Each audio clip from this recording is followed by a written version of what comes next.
Good evening and welcome to the nighttime heat rated on Prime FM 105.5. We are streaming live on Prime FM Monrovia 105.5 and also streaming live on our Facebook and our YouTube channel.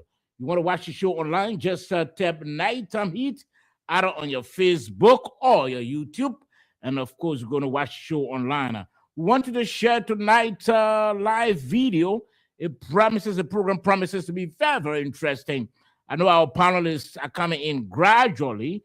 And of course, we're going to talk about a couple of issues. In fact, our correspondent who visited the Liberian Guinean border, it's already on the line, and shortly, I'm sure, we'll be speaking with our correspondent as well. Yesterday, the three leaders, the leader of Liberia, our own president, Joseph Imamboka, Marabio of Sierra Leone, and the Guinean leader, they met in a meeting, and of course, they decided, if you read the entire communique, what they were saying in that communities is recommitting themselves to regional peace and stability and economic cooperation. And that's the three major things, you can talk about in that communique. And after they signed, just again, this morning we woke up to news of redeployment of Guinean soldiers. And of course, images also coming from the border. We saw some of our citizens, with their belongings on their head. What is happening? Tonight we'll be trying to figure out who's trying to reverse the gains made in the border dispute between Liberia and Guinea. Who's responsible? Who's trying to trigger conflict between the two countries? Well, tonight we'll be talking about that. Well, there are reports about our, Minister of Internal Affairs.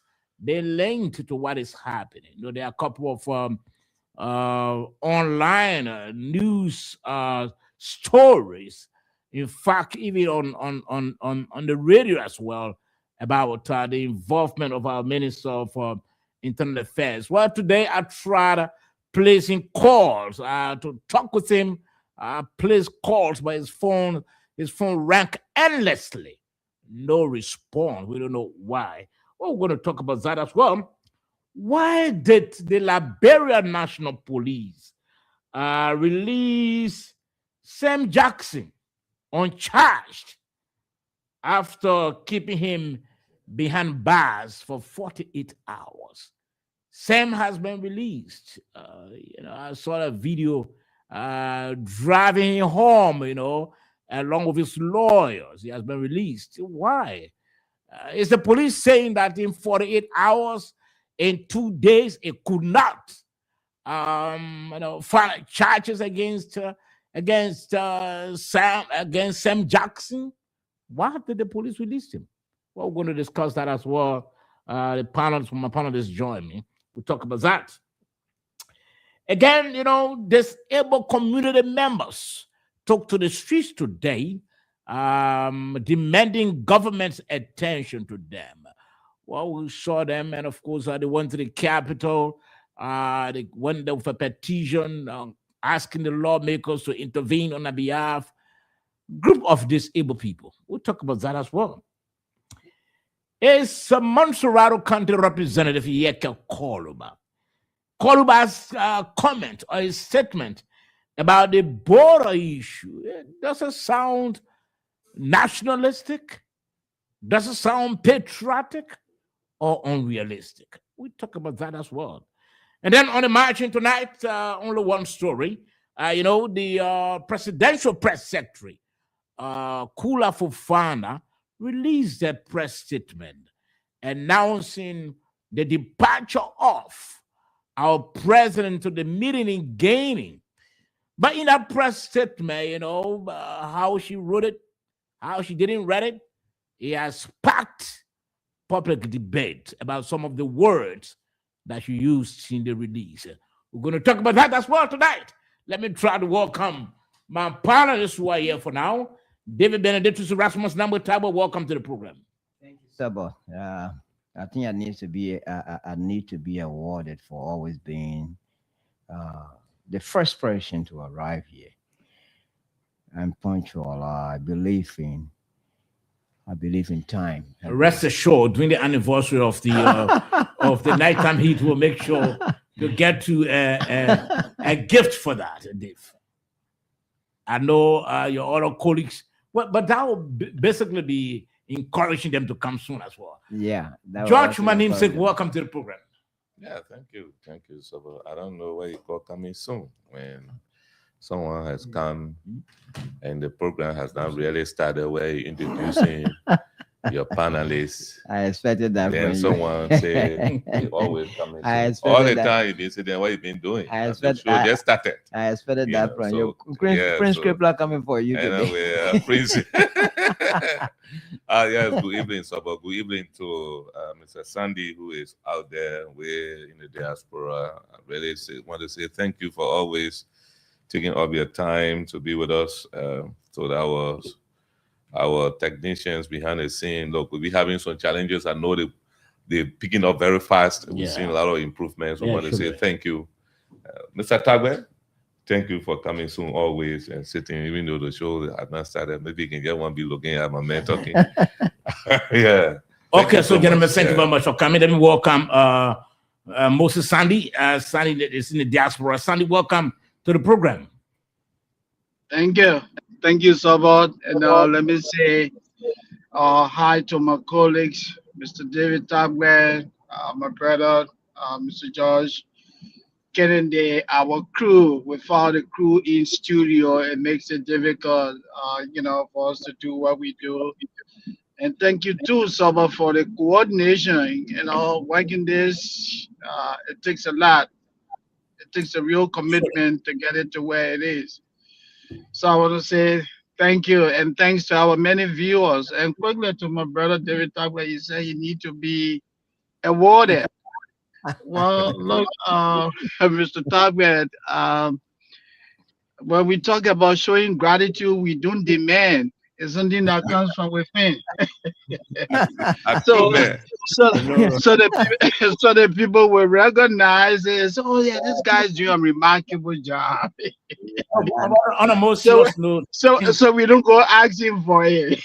But I'm just kidding. Thanks, man, for the good thing you did. Tagbe deserves a laurel. I will try to find that. Besides that, batsman, somebody has always demonstrated some bias. You see there?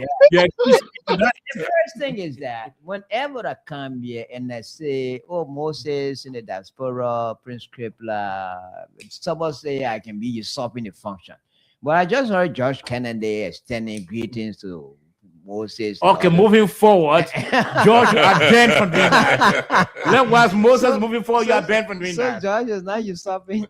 All right, so gentlemen, let's read this story quickly because we have the border issue to talk. The border issue to talk about.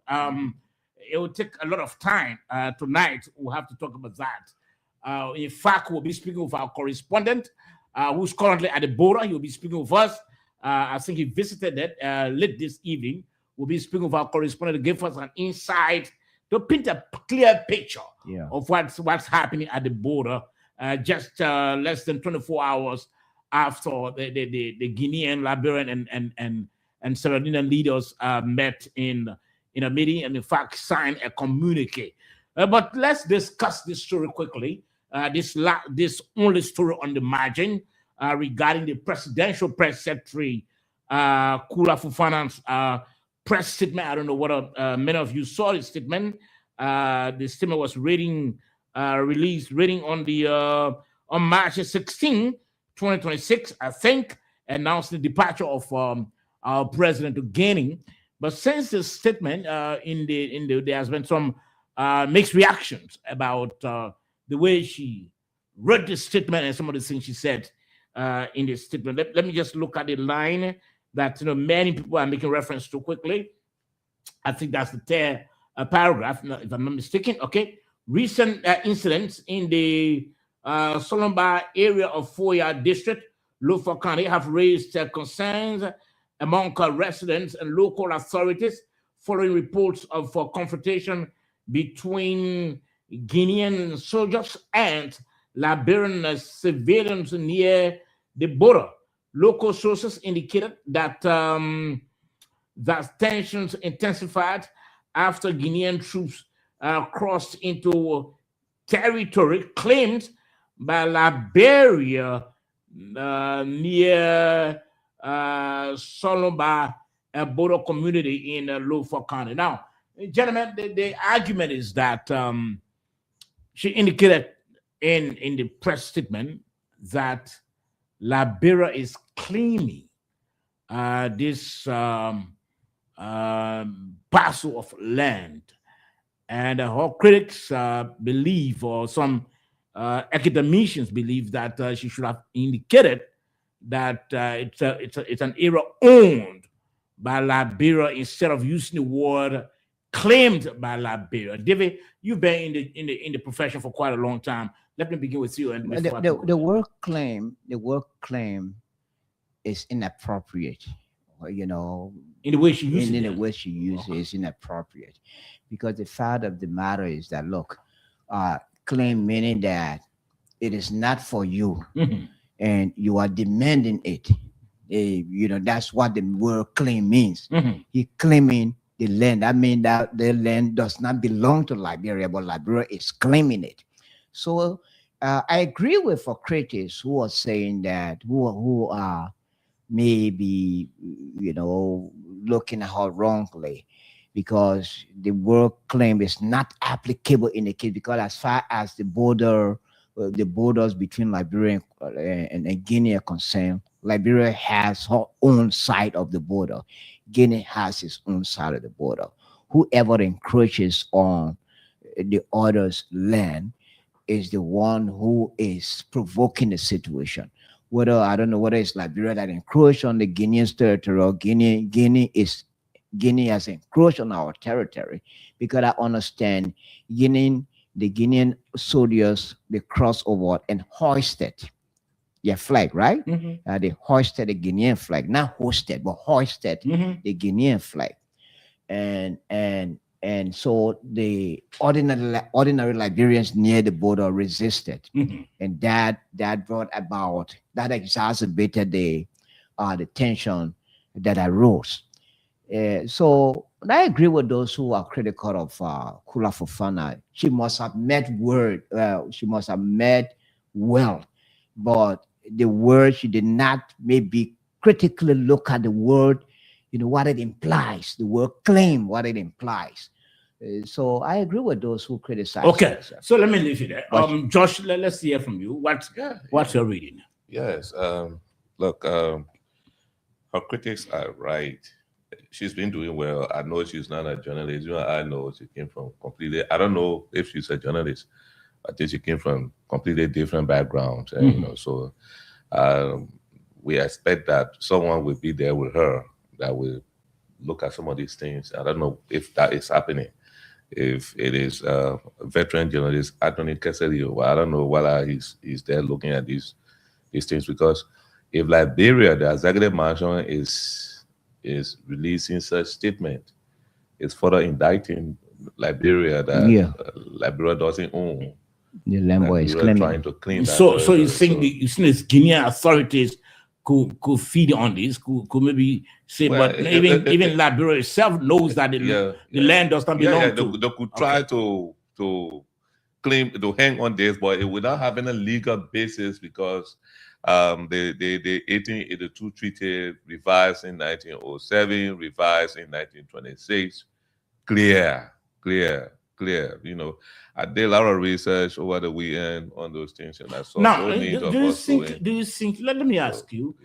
Do you think it was an oversight by Kula Fofana? Yeah, I believe so. That's why I said maybe she meant to say own rather she said claim. Yeah, so I think so. So I won't want to drag us too much in the mud with this, because sometimes we in the newsroom, so that we can write some articles to feed our use on words that are good until our editors And our news edit, everybody look at the final words and say, "Oh, this is not the right choice of words." So sometimes those things happen.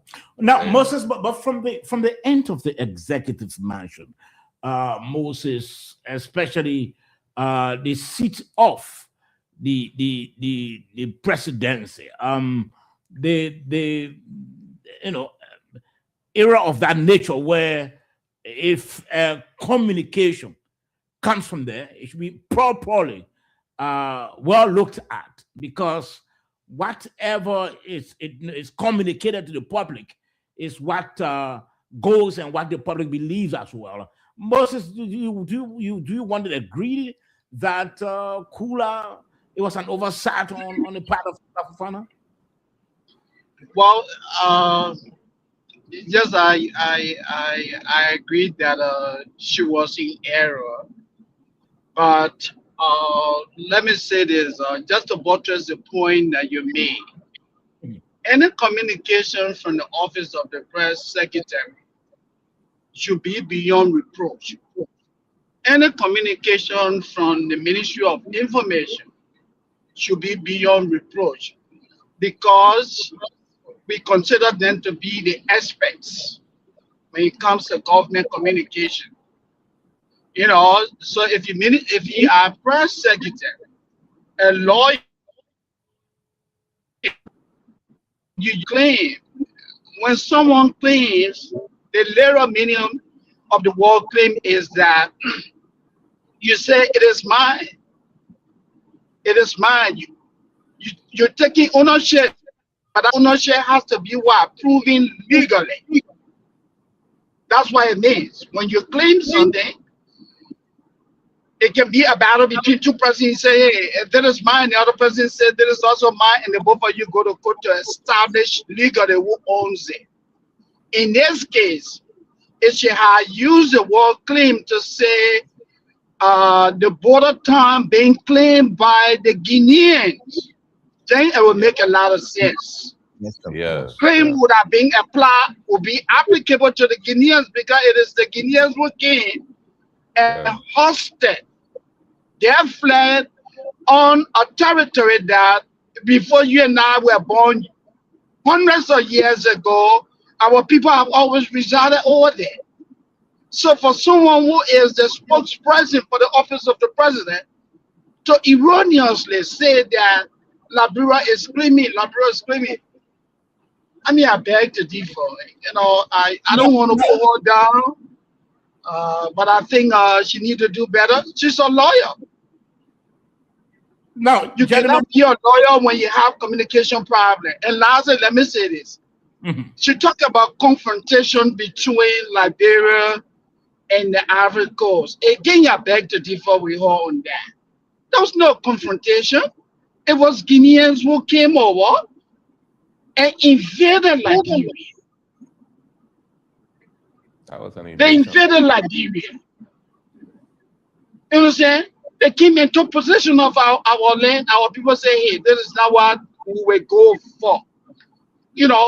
So they created a condition. Yes, it is true that we went back and forth, but again, I would not have used the word confrontation. Thank you. And No, Sabo, yeah. and Sabo. No. The question is, does this have, or can the Guinean authorities, put a claim, Yeah. put a claim, on what they are trying to do on the land, on the parcel of land, as a result of this statement coming from Liberia? Because I mean, whether you like it or not, this statement or the press statement put up by the presidential press secretary is a statement from Liberia. It's something that Liberia believes, because it comes from the office of the president. Again, can the Guinean authorities say, look, we told you people, or told the international community, say, look, we said that this parcel of land belongs to us. This is Liberia now confirming exactly what we are demanding. Her statement doesn't have that weight to point to what you're talking about. Okay. Had it come from the ambassador of Liberia in Guinea, it would have been more weighty for Guinean government to have capitalized on it, or had it come from? Yes, but she just. Look, Moses,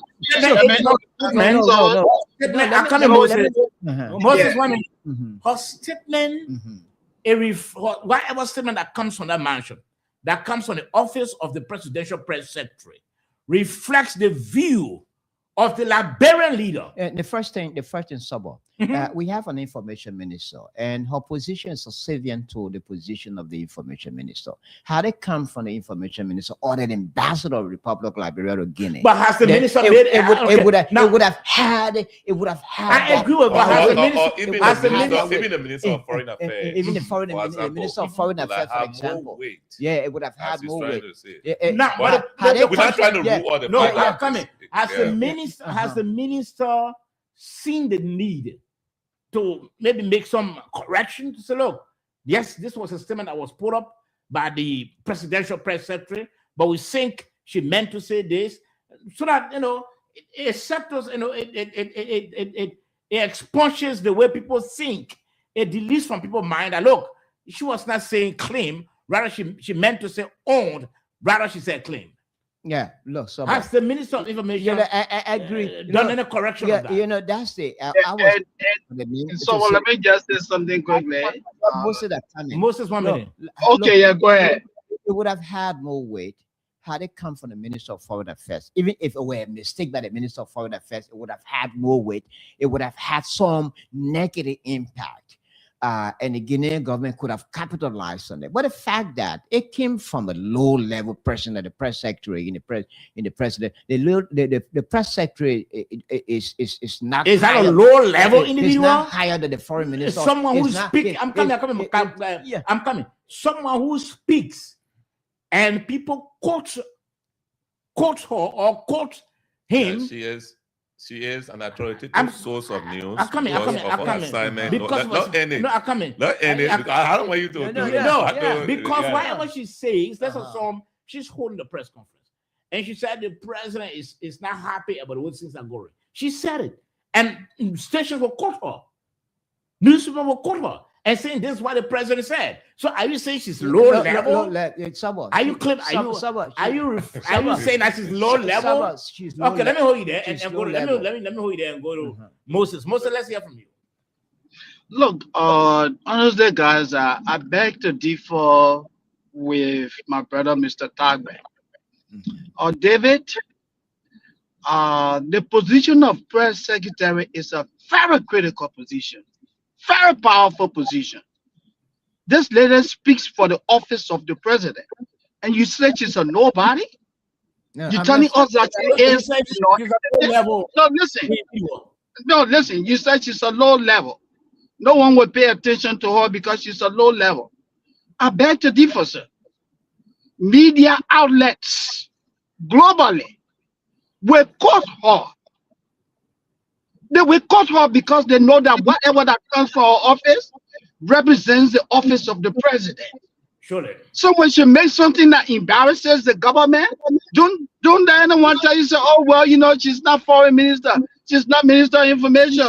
The minister of information speaks for the country. The press secretary speaks for the most powerful president in the land, the president of the Republic of Liberia. The woman is no entity. She's a very powerful president.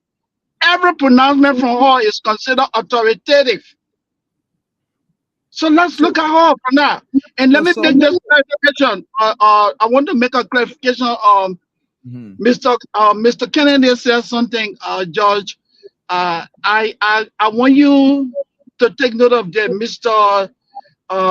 Anthony Kessley is not a journalist. Okay. So let's be clear about that. He's not a journalist. He never went to school of communication. He never practiced anywhere as a journalist. He is a friend of the media. There's no history in the media landscape that anyone can point to say Anthony Kessley is a journalist. He's not. Thank you. If I really, I wanted to come in on this. I want to agree with Mr. Sandy. When you talk about authoritative sources of news, the press secretary is one of them. Well seated the press secretary technically speaks for the president. He or she is the voice of the president to the media, to the public. So if he or she says something, it's credible. If the person makes mistake, we try to correct it intelligently because it affects our country. That is why some of us say, look, she's been performing. I believe that this was an oversight. Yeah. I also thought that such a statement should have been proofread properly by people versed in our area in diplomacy. Diplomacy, for them to see how they can probably put some diplomatic languages in it. She's a lawyer. She may look at it from the legal point of view, but sometimes such communication that involve border crisis that got to do with international diplomacy, you want to say necessary sometimes for some diplomats. So if look at it, to put some diplomatic languages in it, because there should always be room for how to call it, diplomacy, for consultations like what the president did. Now, gentlemen, 1 minute, Akami. We have to transition. Kindly share the live video. If you are watching the show, share the live video so that your friends, your relatives, your loved ones can also follow what's happening tonight on the program. Now, gentlemen, we can remember when the Minister of Justice, the Attorney General, when he appeared at the Senate, he used a word after one of his office staff, or some members of his team filed that petition to summon the Senate. Now, he said it was as a result of an overzealous staff member. Moses, do we consider what Kula did as being overzealous? No, I won't say that, because she was basically communicating with the public to let the public know what was happening from the office of the president or from the angle of the president. The war overzealous is someone who is always wanting to do something to please his or her boss. Even they may do something inappropriate, they may do something without any authorization, but they're just doing it to please somebody. So that's the anchor from which the Justice Minister was saying that, look, this is just one of my staff, wanting to come across as performing, that made this error that embarrassed me. But in the case of the press secretary, she was actually doing her work. It's just that erroneously she used a word that misrepresented what Liberia meant. Yes, that's exactly that. I agree with you on that one. So with what had happened, and the way the communication went, trying to use the word owned, and claim. then she instead she used the word claim. Now, gentlemen, what does this speak to about the way we put people in position? Yes, I agree. Somebody may argue, even if the person was even somebody who went to school for a particular discipline, something they can earn. Yeah. But on the overall, so as to avoid this sort of mistakes and mistakes that could create some create some problem for the image of the country. How do we try by all means to avoid these sort of things in our recruitment process? Look, Sabah, the first thing is obvious that Kula is human. She errs. She's human, she errs. She must have had an oversight. But if that oversight was immediately corrected by her office or by the office of the foreign minister or the information minister, I think it would have had less damaging effect. Look, let me start another example about the issue of press secretary or PRs in most of our ministries. And I came across a communication that came from the Land Authority, writing some people occupying a piece of land to leave because they have makeshift structures. And that communication, the author of that communication wrote repeatedly make shit instead of make shift. MAKESHIT instead of SHIFT twice in that communication. So then I concluded that the person, does not know the word makeshift, does not know how to spell the word. Because if you know how to spell a word, you will not make that same respect twice in an official communication that you send out. Another thing again is that, look, you don't know it all. If you write a communication, you have others in the office with you. Share even those who read books, they give the books to people to look. Please read, read my book or read my script, because you don't know it all. You human, you can err. This is why even that what in the newsroom you have a chain of command. You realize so it comes to the editor, it comes to the editor in chief, goes to the proofreader. That is to correct to dot all the I's, But Kula is human. She must have had an oversight, She must have meant well, but she had an oversight, a mistake. So I don't think that mistake has that weight enough that will, make the Guinean government to say, "Look, because the press secretary wrote it, and that's what I said, that look, had it come from the foreign minister or the Liberian ambassador in Guinea, or from the information minister, to me it would have had more weight than what Fuller said." But I think what they need to do is to have immediately corrected it. The fact that the word was inappropriately used. Okay, all right. Okay, so let's try by all means to transition, gentlemen. We need to discuss the issue about.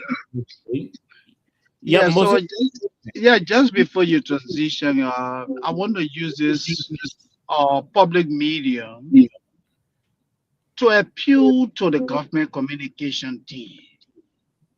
I think the communication team is underperforming. It's underperforming at all levels. Communication emanating from these institutions are poorly rating. Government communication in terms of coordination, extremely poor. Limited information to the public on critical matters.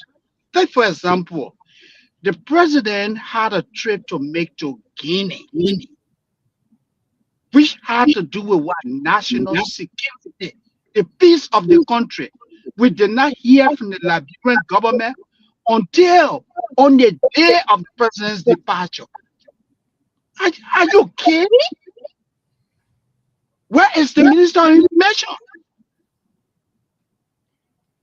Why nobody will even tell the people that here we are traveling to Guinea? And that is what we're going to talk about. No pronouncement? I heard about that on Spoon. The guy need to step up. They need to step up. They need to step up. All right, so gentlemen, we have to transition quickly. Kindly share the show so that your friends, your relatives, and loved ones can also follow. While you are watching, kindly share the live video. We are urging you to share the live video so that your friends can follow on the program. They can follow also to know exactly what's happening tonight on the program. Gentlemen, let's watch this video quickly. One of the videos concerning the redeployment of the Guinean soldiers at our borders. Let's just try to watch the video quickly. Guinea Army Cross. Let's try to watch the video. You're listening to the Nighttime Heat, directed on Prime FM 105.5. We are also streaming live on Prime FM Monrovia 105.5, and also streaming live on our Facebook and our YouTube channel. Just tap Nighttime Heat, and of course, we're going to watch the show online as well. We wanted to share the show tonight. Morning. The Guineans officially closed this morning. The army, it is confirmed. I am right now to the port, to Solomon Port. So this morning we are here with all the meeting that took place yesterday at Conakry. They stay crossed. We don't know why. We don't know why. Our security are looking at them, and there's no confrontation. Nothing happening now. No fighting. They are there, and our security there.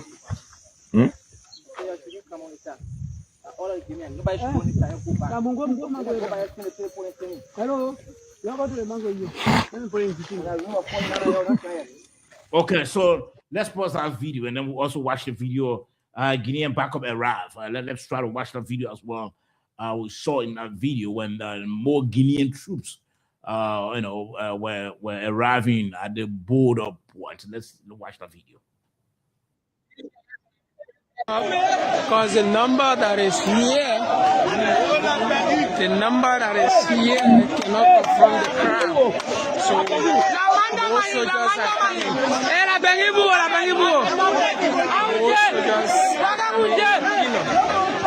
These are the Guinean armed men, fully armed. They are now coming. Hey! These guys are coming. These guys are coming. These guys are fully armed. Why no security is not on ground, no police, no immigration. These guys are pulling them. These guys are coming.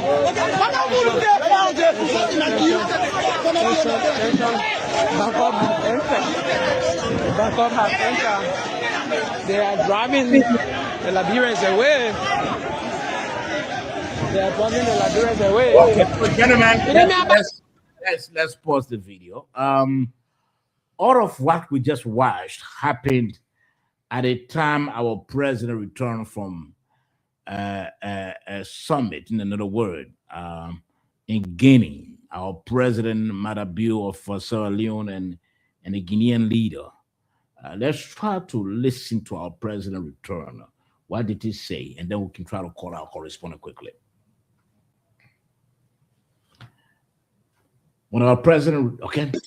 We all realize that we are the same people, that we've been working together for a year. We've got nothing to gain from war, and that we shouldn't waste time on war.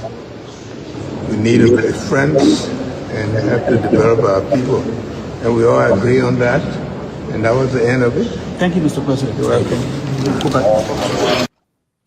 Okay, so gentlemen, you listen to the president, you listen to the president when he arrived, so when he returned from the meeting with his counterparts in Guinea. Shortly, we'll be speaking with our correspondent, Emmanuel Soa from Lufukani. He was at the Guinean border today. And prior to that, we also saw videos of Guinean soldiers redeploying at the border. Let's try to speak with Emmanuel Soa quickly. Emmanuel, welcome to the program, The Nighttime Heat. Thank you, Sobo, and thank you to many listeners. Okay, now, Emmanuel, you went to the border, we understand, today, I think late this evening. Kind of give us a picture of what you saw. Yeah. So we managed to reach at the border after getting the information that the Guineans army have crossed again to the Liberian territory. And so we managed to reach at the point to see what was really happening. At first it was restricted that we will not reach there by protocol. But later on, the arrival of the county superintendent relieved that, and we went along with the county superintendent. And so to find out from the Guineans what is their mission to the border point. But what they could tell us that we are civilians and they can talk to us. We can only talk to the prefect or the sous-prefect. He will tell us exactly what they are doing there. But they as soldiers have not that authority to tell us their mission at the point. So they didn't talk to you people? No, they didn't talk to us at all. What they told us, we can call the prefect, and the prefect or the sous-prefect will tell us exactly what's their mission there. All they are doing there, they are there. Now, but when you arrived at the border, did you see many of them or just a sprinkling number of them that you saw at the border, the Guineans? Yeah, they are many in numbers, which can give you the figure of the total of them that were that I saw. But those that came where we was to talk to us, they were about 40 to 50 men. But I don't know whether they had other people at the back where we could not reach. But we saw them, and they were all posted. Some were standing in the savannah grass, posted facing the Liberian side with their weapons in their hands. So they were well armed.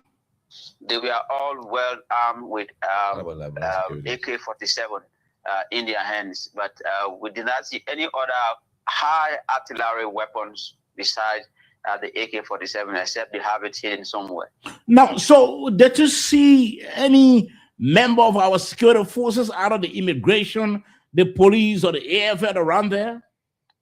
Yeah, so the immigration and the police were out there, and 102 and other high class securities were there, but they were not down where the Guineans were, but they were up at the immigration checkpoint at the Liberian side up the hill. Now, so it means that when the Guinean crossed again this morning, did they hoist their flag? No, this time around they did not hoist their flag, because our mission there was to see whether this flag was hosted, because that was the rumors, that was the information that reached us, that the Guineans have crossed and they have hosted their flag. So we went there mainly to see whether the flag was hosted, but unfortunately the flag was not hosted, and I did not see any flag in their hand except they have it somewhere. Now, what's about the civilians, the population of our people there? Did you see them? Because we saw images of people toting their belongings on their head. Yeah, so this is normal. The people who having their luggages on their heads, these are people that are very close to the water. So they were no longer safe because seeing armed men, full armed with ammunition, and as a civilian to be there, and more especially in the night, in the day you will see actions, but in the night you don't know what may happen. So they feel insecure to be to their point. So at the point, they have to leave and find a safer place where they will be until further notice. Now, but what we heard when the Guineans when the Guineans are proud to the meeting, we understand that the Guinean soldiers left, and our soldiers and our security personnel were at the border. They did occupied, but so when the Guineans came back, did our people retreat, or what already happened? Yeah, so we reached at the point. Our security personnel, we are no longer at the point where they used to be, where we met the Guineans.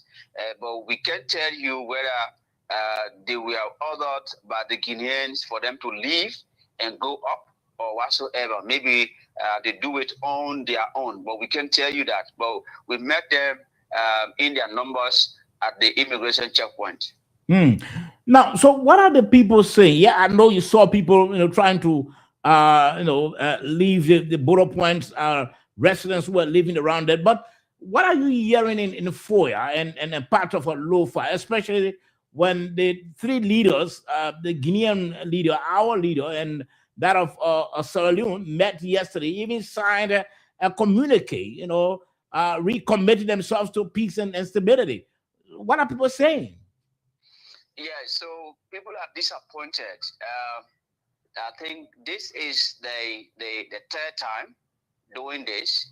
Previously, when the minister and other hierarchies have this talk with the Guineans, they left, and we saw them crossing, and for the first time again, and the second time again when the minister of local government and the army chief of staff went to Guinea, they have a dialogue, and they left. And they came again for the second time. That was the time when they came, they hosted their flag.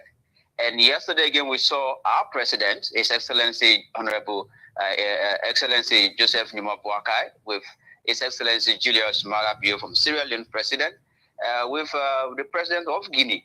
You know, they spent the whole day on talks, peace talks, and they left lately to embark back to their countries, you know. But to see again today after their departure yesterday, and to see them again cross into our territory, you know, citizens are saying this is something like the people are not taking it to be something serious to our part, because things going on and they repeat the same thing that they are talking about. So they are not satisfied with the actions of the Guineans, and they feel unsafe at the moment. Yeah, I like your action. Okay, so you know, the program has 4 or 5 panelists. So one of the panelists would like to ask a question.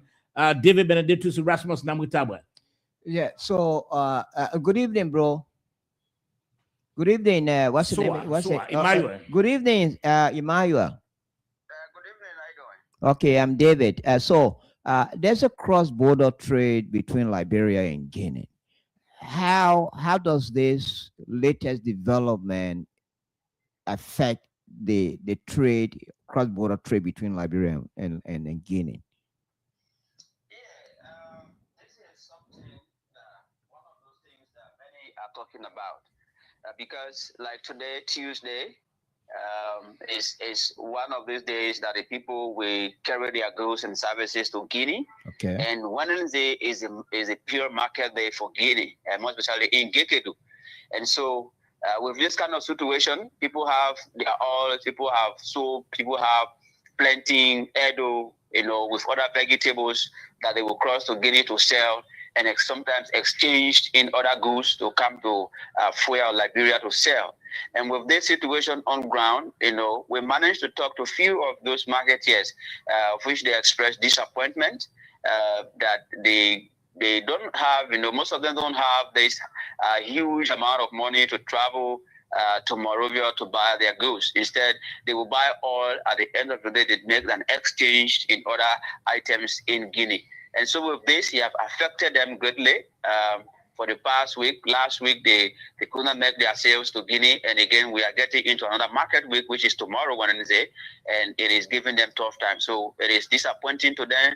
And they all are just calling on the two countries you know, to be at peace so that they can do their market and they will not be affected economically. Now, we'll shortly be taking leave of you, Emmanuel, but you live around there. What are you hearing that is responsible for this border dispute? What's really responsible? Yeah, so this is what we are running after to know exactly what's the problem. But no one is here to tell us what is exactly happening with this border dispute. We don't know whether it is because of the boundary or because of whatsoever they are talking about, but we are yet to understand that. This is what I've made everyone confused to know what exactly is the problem, why the Guineans continue invading our territory without any factual information getting from those who are crossing across to our side. And so that remains unanswered, and we have no comment to make on that right now. Now, in Monrovia, we are, reportedly hearing about, some mining activities that took place there, and other reports trying to link the Minister of Internal Affairs and all of that. Are you hearing on that side as well? No, we are not hearing about the involvement of the Minister of Internal Affairs or local government or mining. What we know of is the digging of sand, and that have been going on for more than 2 to 3 years, at the Soloba crossing point. Unlike when the BK Enterprise too came, they start mining sand also. But besides the mining of sand, there is nothing like any other mining that is going on at the crossing point. Do you know who owns the BK Enterprise? BK Enterprise is owned by one Lufien, which I will get his name later on because I've not yet been fortunate to interact with him. There's some reports that the Minister of Internal Affairs has a link, has a link with the BK Enterprise. How true is it? That I can talk about because I don't know the relationship between BK Enterprise and that of the minister. All I know, BK Enterprise is a consultancy and construction company that is operating here in Lofa, but I don't know the relationship that is between they and the minister. Okay, Maria, we'll follow up with you again. I'm sure tomorrow you'll visit the border point. We'll follow up with you. Thank you very much for taking time off your busy schedule. Thank you, Sabo. Thank you so much for having me. Okay. It's a great time with you. Okay, a local journalist in Norfolk County, in Foya, he visited the border point. So Dave, let's hear from you. Look, reportorially and professionally, he's great. He did extremely well. He's a professional. Okay. The way he addressed the questions, the way he answered the questions, he's a professional. Being very careful, being objective, try to put the feelings into it, looking at, saying what he saw and what he heard. That's what he reported. And so I'm very impressed. He's a good journalist. He should keep on the good work. And talking about what must have triggered the crisis at the border, from all indications, if you look at it carefully, it's all coming from the Guinean authorities. Maybe somebody would say, "Oh, David, you passing judgment but I mean, it's provocative. After having spent a whole day, negotiating, using the diplomatic channels to resolve this matter, and having even penned your signature to a communicate, agreeing that, look, the matter should be resolved through diplomatic channels, looking at the cultural relationship we have, talking about sub-regional peace, most especially in the Manda River Union, and Madabio took up his working schedule. Joseph Boakai, our president, also took up the working schedule, and all agreeing that this matter should be channeled through diplomatic means to be resolved. And the Guineans returning to the border and crossing over again, nothing provocative, and that will suggest that, I mean, there's something underneath the action that we don't know. As he said, as the reporter said, he doesn't know what is triggering the action of the Guineans. But the matter is being handled, mutually, diplomatically by the Liberian government, because number one, he said our soldiers, our immigration officers, they're not taking any action. They're just looking at them. And, and that is okay for peace in the Manda River Union. If the Guinean authorities have different intention, wanting to claim lands or wanting to say that Liberia is encroaching in the land, look, that can be resolved. The first day that it happened, if you notice that as an authority, as a country, you have two sovereign countries, Guinea and Liberia. We bordered with Sierra Leone and all that. We all have borders. If you have a problem with such a situation at a border, that Liberia, if the authorities in Guinea notice that Liberia has encroached on the authority and want to reclaim that authority, you don't do it through violent means. You do it through diplomatic channels. So if you have such a problem, for the sake of peace in the sub-region, already have the entire world almost going into conflict with the situation in the how they call it, in the Middle East, and you also want to create tension in the Manda River. That's absolutely wrong. And I like. Okay, so you passed a judgment. I like the way the governor of Liberia is handling it and not, being carried away by the provocation and reacting in a similar manner. Okay. All right. So we're trying to figure out as to who's trying to reverse the games, and you just passed a judgment on the Guinea authorities that, look, apparently, no, you didn't even say apparently. You were very blunt by saying. I said they must have had something underneath their actions. Okay. Yeah. Let's hear from you, George. Thank you. First of all, I want to salute the Liberian government. We currently sit at the UN Security Council, not permanent member seat. And so diplomacy should be the code of our international engagements. And that's what the president did. And what we're seeing from the Guineans angle is provocative. But you see, sometimes it's good to preach diplomacy. If the Guinean don't adhere to the protocol that they just signed, Mhm. the matter may go to ECOWAS and even to the UN. Liberia is going to follow all the channel that I know. Our president being a diplomatic person, is going to follow all the channel. Going back to the history, the 1882 or 1818 history, the first treaty that was signed between the Liberian government and the French government. Look, that part listed, it has in it 22 towns and villages in Guinea that part of Liberia, including Gegedu, including Njorokoli, all of those places. You see the map if you go there, you see everything. Mhm. Okay.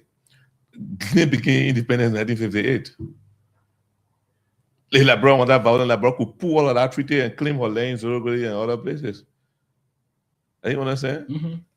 Those places, you go there, you will still see the palm trees planted as it was, because palm tree was the boundary they used to do it. Stay there today. And some of us here, like what I mean, I have more family in Guinea than in Liberia in 5BC because we share the border there. If you see our people, all the people from Lofa there, the Kisi, Loma, Madingo. You have the same group in Guinea. The same in Guinea. That's why you see the people can get cross. Sometimes go may farm in Guinea come into Liberia, may farm to go by. There's no problem with the ordinary citizen. This is just politics. Mr. Sandy is from Lofa there, he knows what I'm talking about. So we do not advocate for conflict. But we know the international diplomacy is going to take over. I think the Guinean president, whatever that is moving him, is a young man. In fact, in the meeting, he called President Baka to say, my pa. Yeah, his father. His father, and so on, like his father. So all of those things, I think he wants to show that, he's a man, but at the end of the day, he will pull back from what I see. So you believe that the dispute, like Tagwa said, maybe there's something beneath their sleeve. I believe so, and it will be resolved because in fact you see that they never hoisted that flag when they came back. First, when they went to hoisted the flag, which is claiming the land when you hoist a flag in conflict. Yes, of course. Actually, when you hoist a flag, it means that place. But is this yours. time around, So now this time around they didn't hoist the flag. Yeah. Rather, they came in large numbers, like you heard. So, Moses, what are you reading? Let me hear from you. You listen to our correspondent. He said yes, he visited the border point. He saw over 40 Guineans across. In fact, they've already crossed and they are on our soil. He saw our men who, as the Guineans were coming in, they too were just pushing back. And he saw dozens of our citizens toting that load on their head. What are you reading, Moses? My reading today is first, I would like to declare the action of the Guinean government as a provocation. It's an invasion of Liberia, which violates international law. It is very, very disappointing that we just came from a peace meeting and we agree as people from the three countries that, hey, we're going to resolve this amicably. And our people wake up in the morning, they are being re-traumatized. We have 14 years of civil war. And to see our men literally being redeployed in the village, that's troubling. This is absolute provocation. But something I would like to speak to quickly is that our government has not been able to do well to tell us the causation of this problem. What is causing this to happen? Because we are always coexisting. There are a lot of assumptions out there. Oh, the people were saying mining. Other allegations that somebody was engaged into what? Some mining activities. We have not heard from the Liberian government a pronouncement clearly articulating what is happening in Foya. All we hear is what? Diplomatic mission, diplomatic effort. And these are what? Vague messages. Tell us, are we in the wrong? If we are in the wrong, we take ownership of what we did and apologize to the Guineans. If the Guineans are in the wrong, tell us, and then we say, okay, this is what the people did to us. But as we speak, nobody knows because the Ministry of Information, the Ministry of Foreign Affairs, the Office of the President, nobody has spoken. This is the problem that I have. Let the government tell us what is going on. This is very scary. And lastly, so let me say, a citizen of our country was hit by a bullet. Our people met. They went to Guinea. Up to now, we have not heard anything from the government. Did the Guinean apologize for what happened to our brother? We have not heard anything. Did they take ownership of that? Absolutely not. Yes. Yeah. So there's a lot. There's a lot. Let me stop there and give you guys a chance. Okay, Dave, you can comment. I think I slightly different from Moses. The first thing is that I think the government is trying to maintain a diplomatic stance on the matter. The government itself, I guess, is wondering what is the problem. So I think the question, it's a fine question. It's a very fine question as to what is happening, what is going on. So I think that question should be posed to the Guinean authority. What is going on? These two countries are coexisted, cross-border trade, into marriage, right? And almost like the same family, similar culture, similar traditions.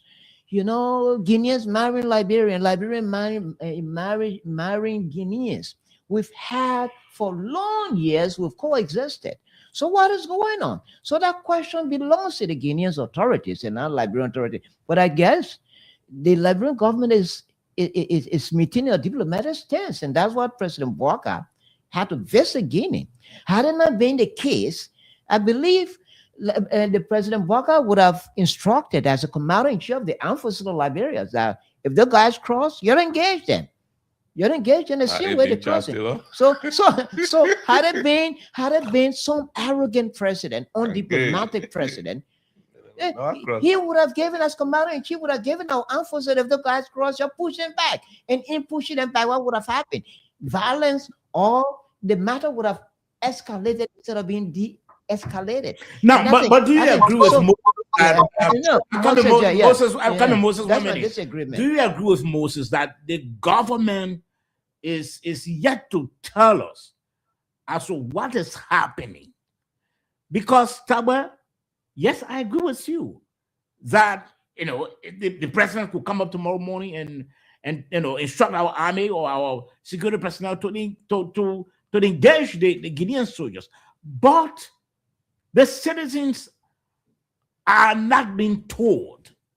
They are still concerned. There's still public anxiety.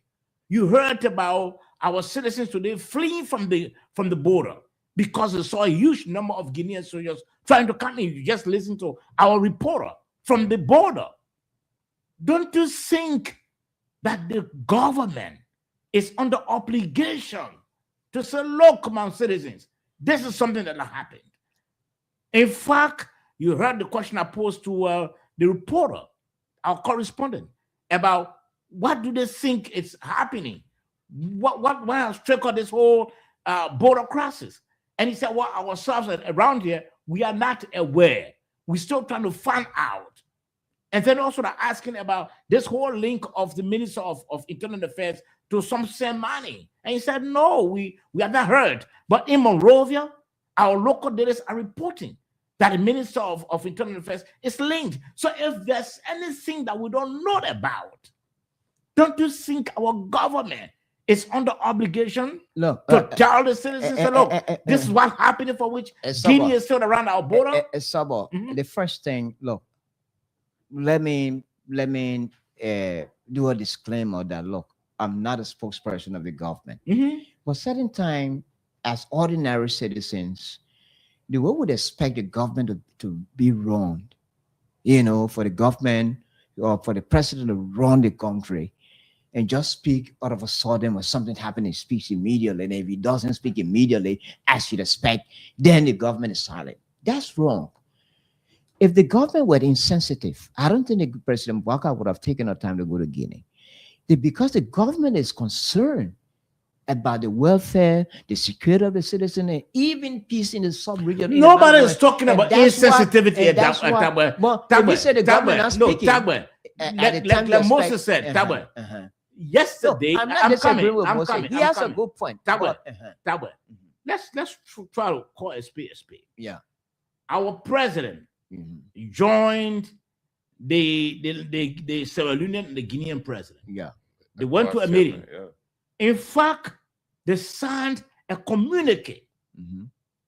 And when I read the communique, what I saw there, and it's just, to sum it up, they were trying to recommit themselves to regional peace and security. I read that myself. To economic cooperation as well. Now, Tabwe, just less than a day, we heard about the redeployment of the Guinean troops again at the border. Don't you think, and this is a question, let me come to you, Moses, George, don't you think our people, our government, so that I heard the Minister of Information, the only thing I heard him saying, lambasting Edwin Snow, that Edwin Snow did AI, is that an AI picture? When and I mean he did it, or he posted AI picture when he put the president in the military attire and with a pistol on his side, and so he lambasted, berated Edwin Snow. But what is happening? Why the sudden redeployment of the Guineans? Don't you think the citizens they're supposed to know? That's the question. And that's the concern of Moses as well. I think, in fact, statements will be coming from the security apparatus on this to speak to the public about the situation in the place. Probably the Minister of Defense, probably the Chief of Staff of the Army, and, to speak to the people about what is going on. Or Chairman of the Joint Security, the Justice Minister, who have been the Chairman of the Joint Security, to come to speak to the public, because what happened is speculation is winning it.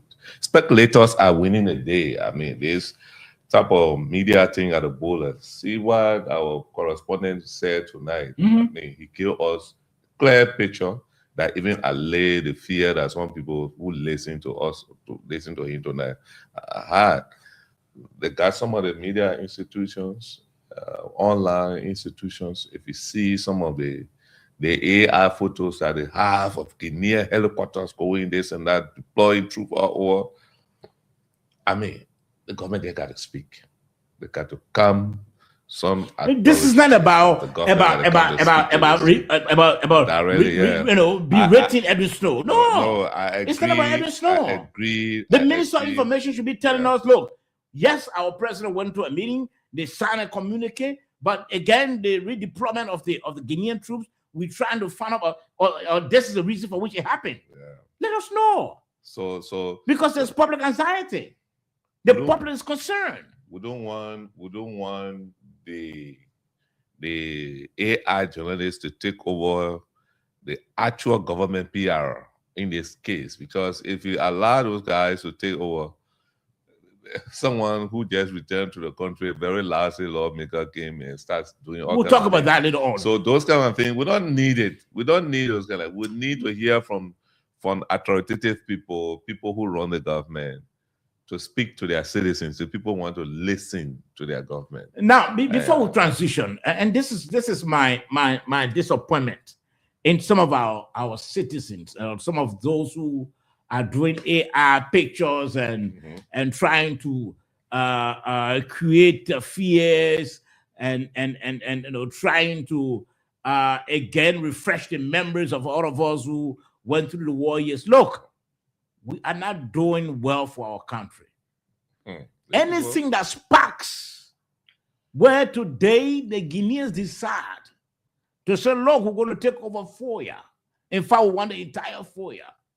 Our military will not sit supinely. They will engage the Guineans. At the end of the day, what happens? Today, you saw our people.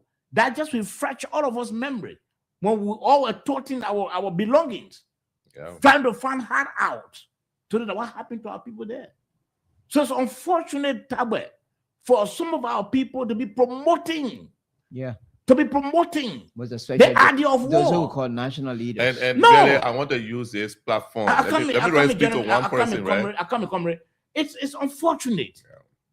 And you know, this is what often I say to people who continue to be in that circle. Liberia not going anywhere. President Boka is here. He will do this. He will do what he can. At the end, he'll leave the scene. How many presidents have we not changed? Let's forget about maybe Charles Taylor. But we had President Sirleaf, former President Sirleaf. She led the country for 12 years and she left. Former President Wiakim, 6 years, he left. We have current President Boka. Gentlemen, today as we speak, Liberians are still flying to Ghana. I tell people it will take us years to reach the level of Ghana. You know why? Because our mentality is too poor. The way we think in this country, everything we want to spin politics. We don't think nationalistic. And that's a circle that is ongoing. When CDC was here, the same thing was happening. People were spinning politics and everything. People didn't have to, they don't have the country at heart. That's the same thing we are seeing today. There are people promoting wars, trying to refresh people's memories about the dark days. We're not going to go anywhere. President Boka, we thank God he has brought yellow machines. That machines will be there. Some of our roads will be the same. The roads will be the same because we have not reached the point of putting country first. We have not reached that point of putting countries first. Everything want to politicize it. When yellow machine came again, oh, that was another politics. We're not going to go anywhere far. Come on, go ahead. Yeah, so I've been following the social media. One of the persons who stood out to me on this Guinea invasion, aggression issue, provocation issue is Councillor Maureen Yakula. You know what she posted? She said, I am an opposition figure. I oppose the government internally when an internal issue. But this particular thing from Guinea is a provocation. I stand with you, Mr. President. The lady from ANC, she said, I stand with you, Mr. President. We will support you until this matter can be resolved. I mean, that's patriotism, that's nationalism. Mm-hmm. She put, she's a serious critic. We all know Maria, what she does on social media. And so I said, wow, this is why other people like Senator Snowden doing their thing. She said, no.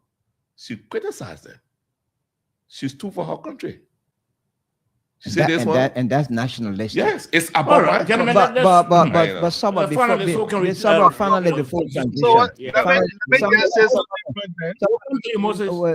Before transition. Look, I disagree with people who continue to curse our country. That the country will. It was not a curse. It's a curse. No. If you say a country will not go, it's a curse. If we don't change our mindset, if we don't, look. I come in 1 minute. Let me repeat myself. We have former President Sirleaf. How many years did he stay in power? 12 years. George Wiakim, 6 years. President Boka is here for 6 years. I still disagree. What has changed? Something will change. We are today. I'm coming, Tabwe. As soon as an official of government or someone who has the resources, has money, and they are sick, where do they run? They go right to Ghana.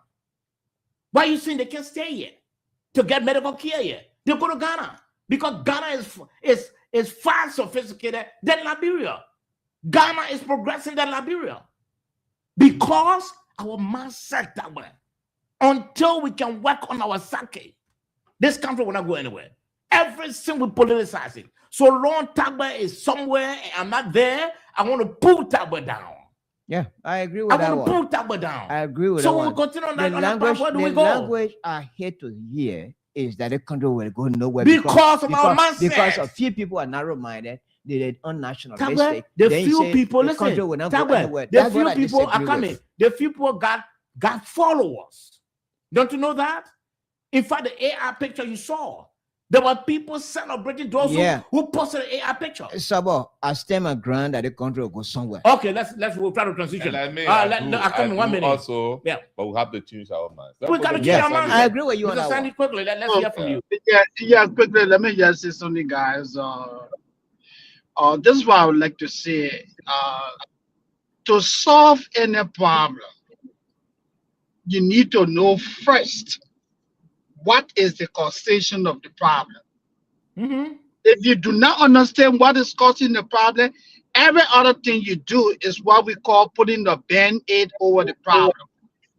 Mm-hmm. If you have a soul and the soul just can't heal, you need to check to see, find out whether maybe you are diabetic, and then begin to take the medication to address your diabetes issues, and before you start paying attention to the soul. In the situation that we are currently dealing with, our government is under moral and legal obligation to tell us what happened in Lofa and tell us what they are doing to resolve this problem. Don't tell me, say, oh, diplomacy. Mr. President, what led to this problem? Mr. Minister of Information, what is the problem in Lofa? Did we go wrong? Or is it that the Guineans have just chosen to attack us for no reason? Tell us.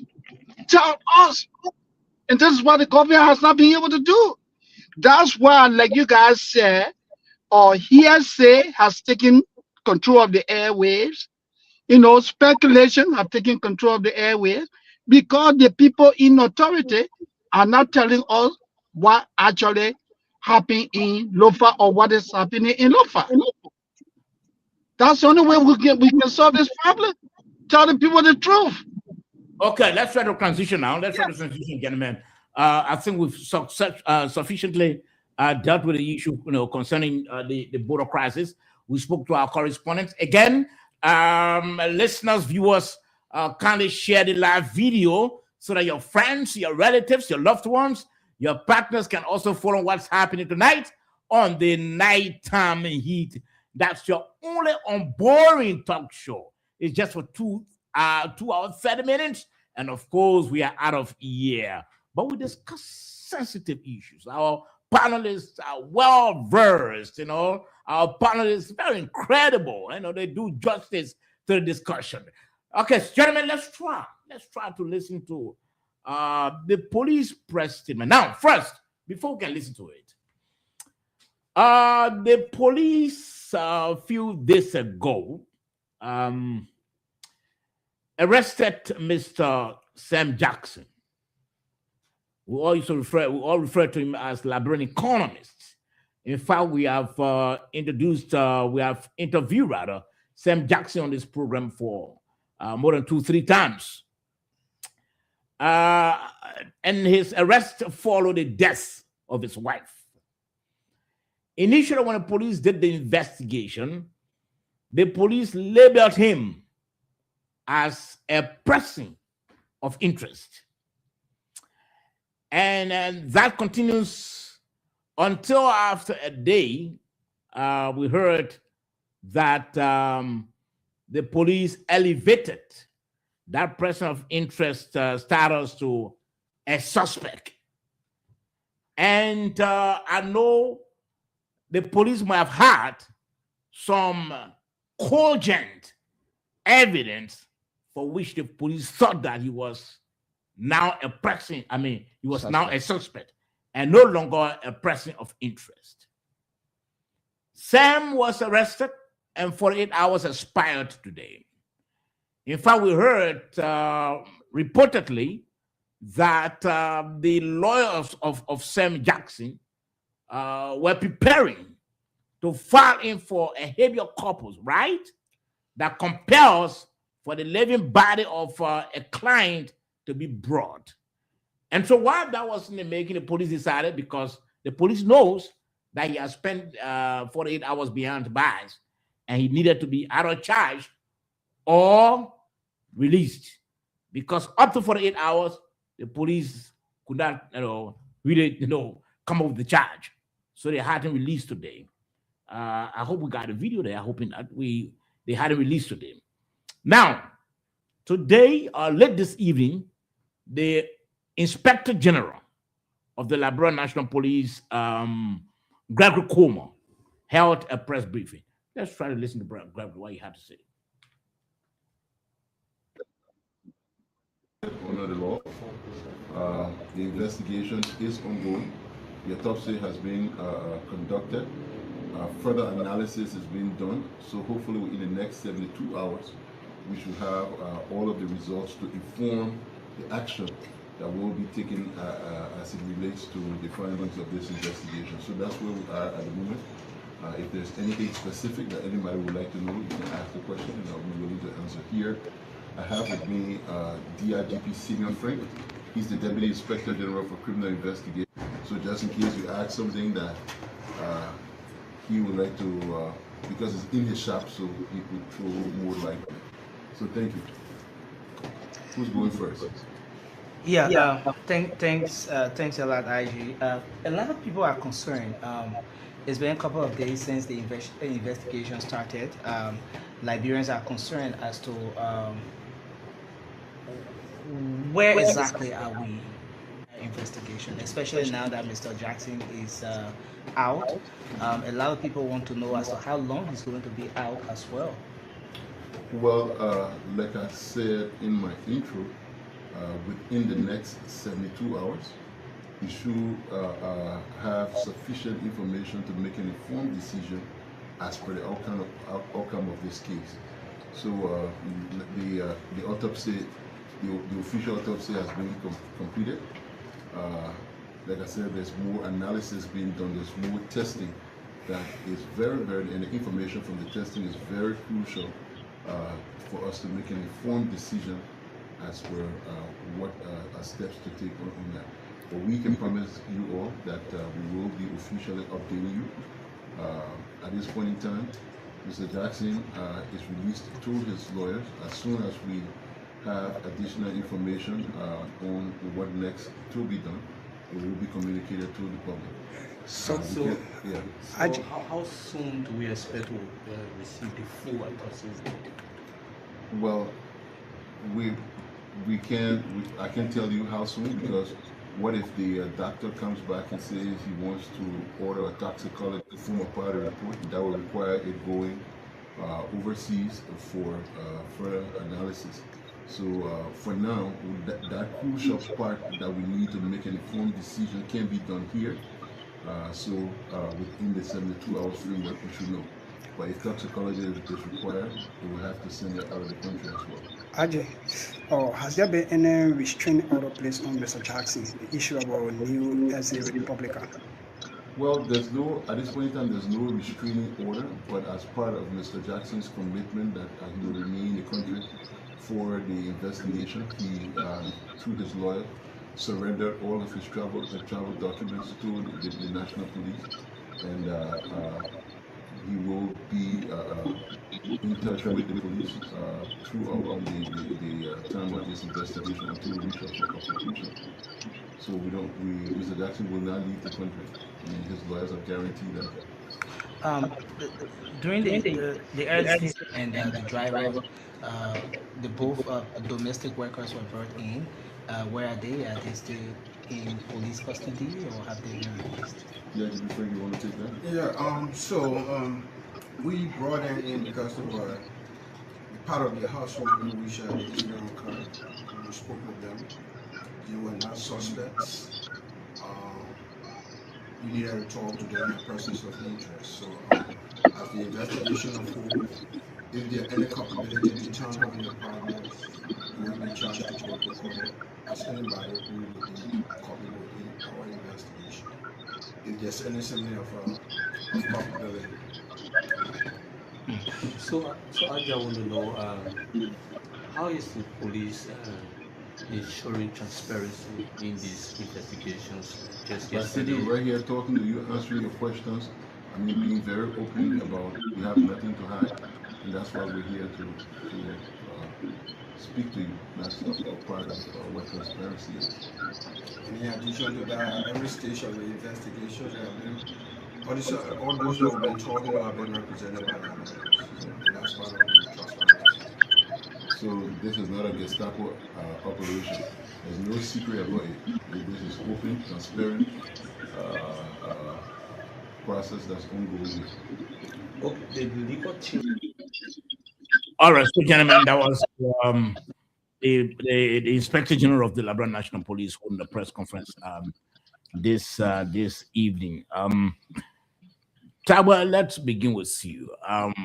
Mr. Sam Jackson spent 48 hours behind bars, and today the police. Do you have the video that when he was released being taken?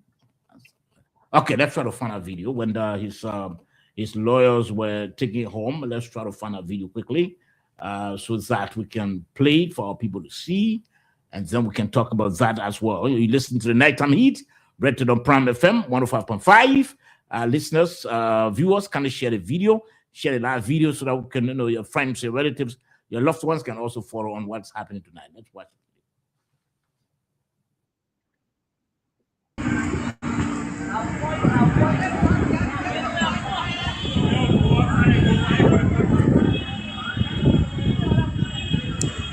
To our viewer, we like to say the pleasant good morning and welcome to Liberia TV. This morning we are currently at the headquarters of the Liberia's National Police. Please to his Mr. Samuel Jackson. So we would like to speak with this council.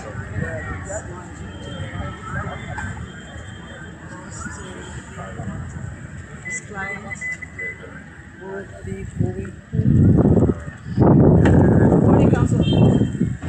Council, good morning.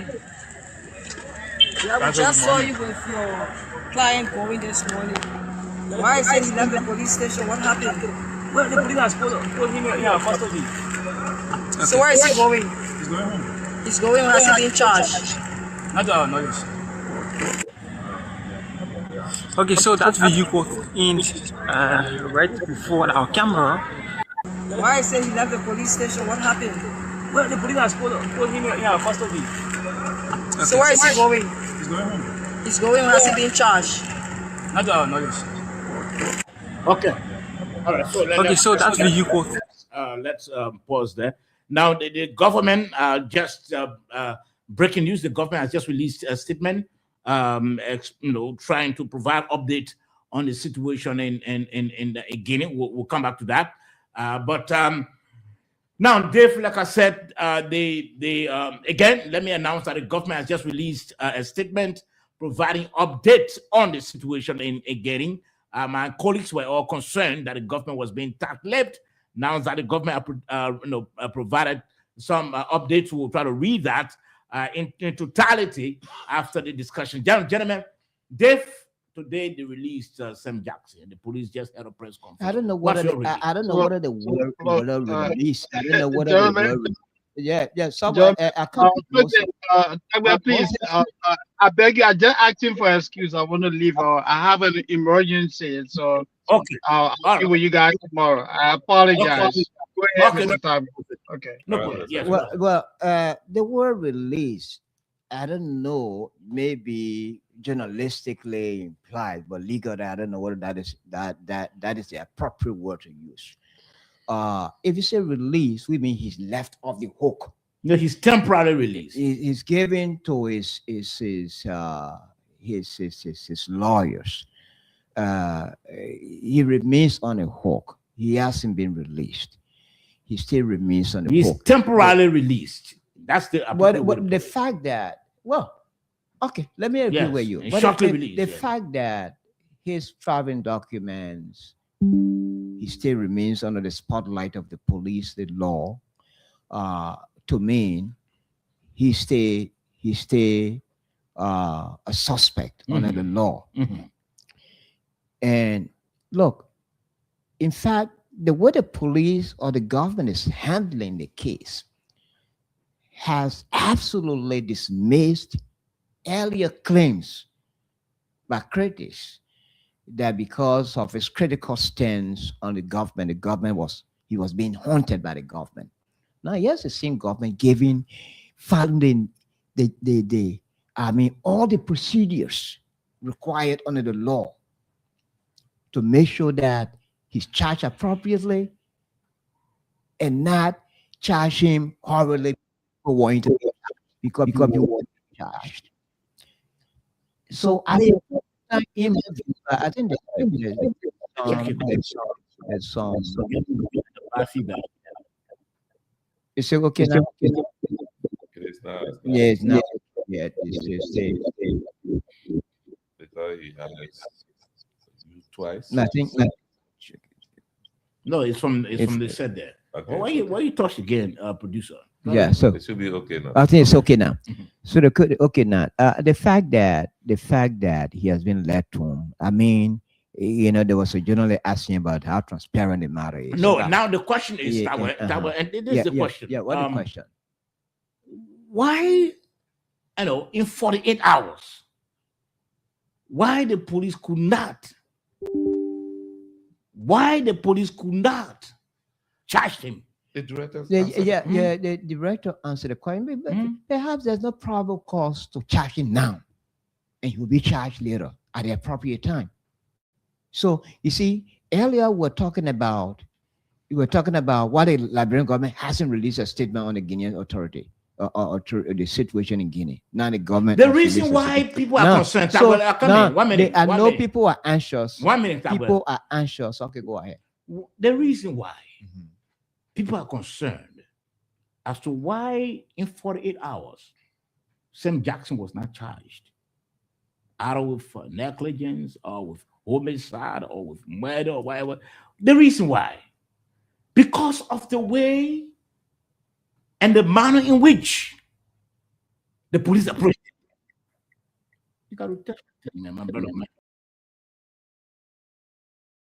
And the manner in which the police approached him. That's why you We assume. saw a coming. That's why you A assume. coming 1 minute. Mhm. We saw around here, over here, when Sam was picked up. He was picked up and placed behind bars. Again, taken from behind bars, taken back to his home with investigators. They went and collected some items, brought back in 48 hours. So you know what? Sam could not be charged. I'm coming 1 minute. Sam could not be charged. So within 48 Now hours, he has been coming. Now he has been released temporarily, uncharged, after spending 48 hours behind bars. It's another concern. the police could have kept him beyond 48 hours. That's what the law says. Which we all know. Which you all know. Mhm. So the fact that the police did not charge him beyond within 48 hours, the police said, look, lawyers, you take your client home. At the appropriate time, the police will charge him. At the appropriate time, police will charge him. The police is following all the procedures as far as the law is concerned. All the procedures required under the law. I think those are the procedures I think the police follow to follow. At the end of the day, so Mr. Sam Jackson can be given the due process. Because at the end of the day, we the same people who say Sam Jackson were not given due process. The police could not have kept him beyond 48 hours. Police say, okay, Sam, we can charge with him for the 8 hours because we have not exhausted, the investigation we're doing. You talk about the autopsy results and all that thing. The police inspector cannot talk about that. So go home at the appropriate time. The lawyers will be bringing him to the police station or wherever. And at the appropriate time, the police exhaust all the investigation, gather all the evidence, get the autopsy, the findings from the autopsy, whether investigation or the analysis. The police will charge Sam Jackson. Okay, let me hold you there. Yes. So I listened to the police director or police RG clearly.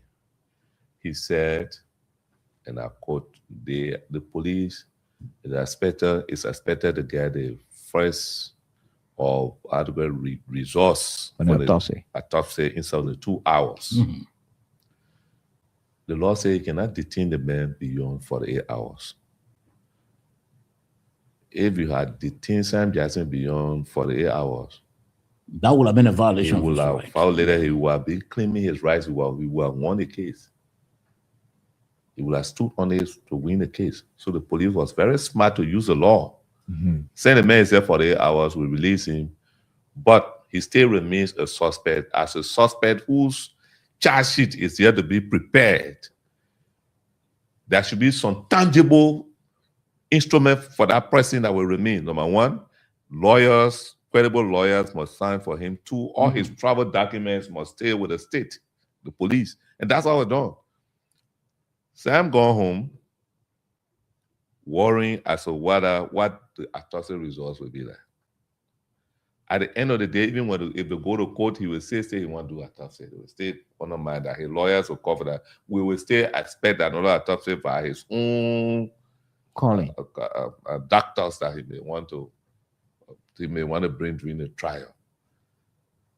So those who don't understand that will say, oh, they jailed the man, but they free him.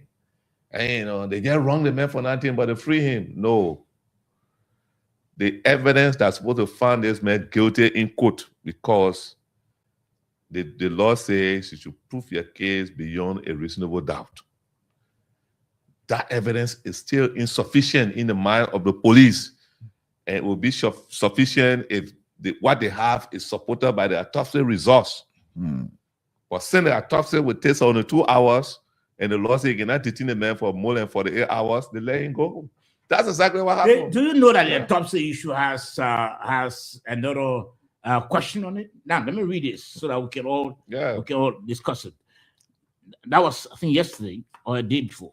The Labrador National Police currently, that was a day before, conducting an autopsy on the remains of the late Tony Jackson, wife of Mr. Sam Jackson, at the St. Moses Funeral Palace. Now, this is what I want to read.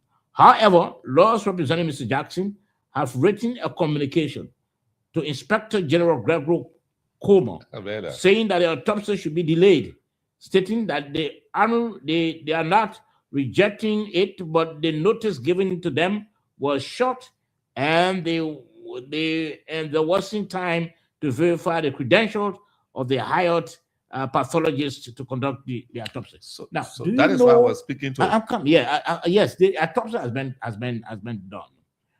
But do you know that the autopsy instructed by the police, by the government through the police, do you know that autopsy being questioned, and the results may not be accepted? That is why by the legal counsel. That is why I addressed right here. I told you. No, you said no. According to you, there could be another one during the trial, and that would be done by Mr. Sam Jackson because he wrote this. So that tells you that all the government needs to do is to get the best pathologist, the results should be accurate. No other pathologist can change it. But someone, one that result is accurate. I'm coming.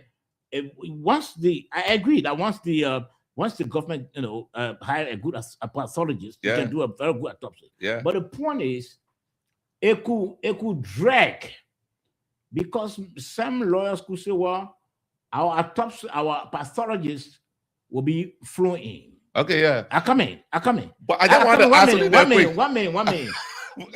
Coming 1 minute. Yeah. Our pathologists will be flown in because we don't believe or trust the credential of this pathologist. Yes. You get what I'm saying? Yeah. And at the end of the day, it takes maybe 2 weeks. But you know when Sam will be that time? I'm coming. Sam will be behind bars. No. Because he shall be charged.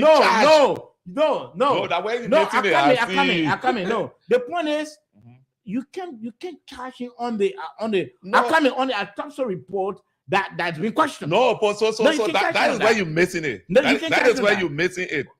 Where you're missing it is the state is not going to join to say, Sam say, can't join me, let's go look for evidence on you. When the state feels that they got sufficient evidence, they will charge him and detain him because of what on the autopsy on the autopsy report, they can charge him with an autopsy report have been questioned. They can put him behind bars. Yes, in fact, the autopsy the findings of an autopsy being questioned is now unprecedented. We've heard that so many times. government conducted several autopsies on questionable deaths or incidents, and people call for independent pathologists to come over to do it. And so it's obvious that at the end of the day, Sam's lawyers will call for independent pathologists to come and do another autopsy. But in the meantime, as Kennedy said, the fact that the first autopsy conducted has proven to say that it's a foul play, Sam will be charged and detained while we're waiting for the independent pathologist to come. So that wouldn't stop the police from charging him and forwarding him to court. So at the end of the day, you so many times we've heard after findings of autopsy, no, we question it. The government is biased, so let's send for the independent pathologist. So let's expect that. So that is the police proceeding well in handling this matter? Yes, it's different. Very professional. Why? Very professional. Why are you saying so? Respect it. First of all, when the incident occurred, they condemned the place, the crime scene, without making an arrest. Those are the suspected. They invited them. That was an arrest. They suspected the two persons in the house and Mr. Jackson. I heard the police said they sent the two persons home.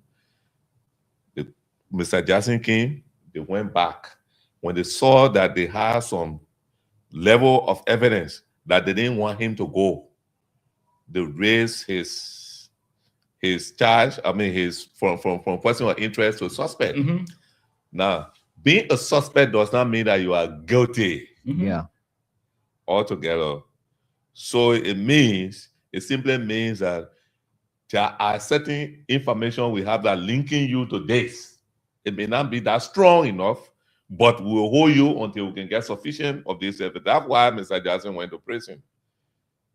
That's why the police keep him at the police station. So the police is proceeding well, according to you. And the law says he should not be there for more than 48 hours. Yeah, Sabo. The police, the police is proceeding the right way, because the police would have begrudged Sam Jackson in this case, in the procedure. Why? Looking at the insults he ran on the police. But the police is not begrudging him. Yeah, the police, they calling them, using the F word and calling them Gestapo. I know Gestapo. The first time hearing that word, I think I need to follow and see what that means. But there was a German secret police that was used to prosecute the Nazis to execute them. I mean, it's a learning curve for some of that word. We'll look for it to know it, or maybe to be using it in our vocabularies.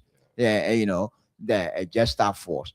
And with all Gestapo, okay, with all the arrogance he exhibited, with all the insults he ran on the police, still the police are dealing with him, with all the criticism that he was being haunted by the government through the police, but the police is still and handling the case in the best way possible as required under Liberian laws. Okay. So this police is proceeding rightly. Okay, so gentlemen, if all goes well, we'll try to speak with Mr. I call him Anthony Law. Let me get the name again. Isaac Jackson. He's been following No, I don't think so. He's been following the program. I think he has been following the program and following the events back home. So we'll be hearing from him, and in fact, from the legal perspective as well, as to what he thinks about the performance of the LMP in handling the matter as well. But gentlemen, there has been this whole debate in some quarters that Sam apparently it's being held and immediately imprisoned because maybe of his criticisms, some that been looking at what triggered the arrests and investigation. Rather, they've been looking at it from a political standpoint. That Sam is it's been a strong critic of the administration, and so this has happened.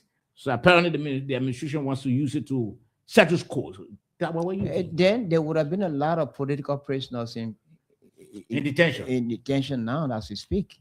Because there are a lot of people who are more critical, even more than Sam, but they're still running around. So look, the politics will interplay as far as this matter is concerned. So if it is about criticisms, government will wait for Sam woman to be dead or to die under mysterious circumstances or questionable circumstances before. Okay, so let me hold you there. Let me hold you there quickly. So that we can speak with are you Anthony Alor now or you full councillor? As a Jackson? I'm Anthony Alor. Okay. I thought you've written the bar test and your students have been elevated. What's that? I didn't get you. I thought you've taken the bar test now and your status have been elevated to a full councillor. That's what I thought. Well, I'm still Anthony Alor. I traveled all the country since the starting of the examination. Okay. Well, I can practice. Yeah. Okay. Now let's. I do hold a distinguished Master of Laws degree, which many of the councillors in Liberia do not have. No, that's not an issue. That's not an issue. The issue is, I thought you are now a full councillor. Rather, you are still Anthony Alor because you are not taking a bad test. I left Liberia for almost 10 years ago. So I didn't have the chance to. So you don't know. I graduated from law school and was admitted to practice law in Nigeria. I served as minister for public affairs. I practiced briefly. Then I left the country and represented Liberia in London, and since then I've been out of the country. Okay, so you don't have to throw jabs at some of your colleagues who don't have masters in law. But I mean, you asked me a very question, so I thought I'm Okay. sorry politely. All right, so let's get into the main issue for which we called you. I'm sure you've been following events back home concerning the death or the case that has to do with Sam Jackson after he lost his wife. He was picked up by police, but you've been following the event. What's your reading? Today, Mr. Jackson was temporarily released. Let's hear from you. So I'd like to say that we are deeply saddened by the tragic passing of Mistress Toni Jackson, our dearly beloved sister-in-law, and we passionately consider her a Zulu queen. Her loss is heartbreaking, and our thoughts and our prayers are with the entire family as we mourn her sad passing on the mat of sorrow. This was a profound tragedy.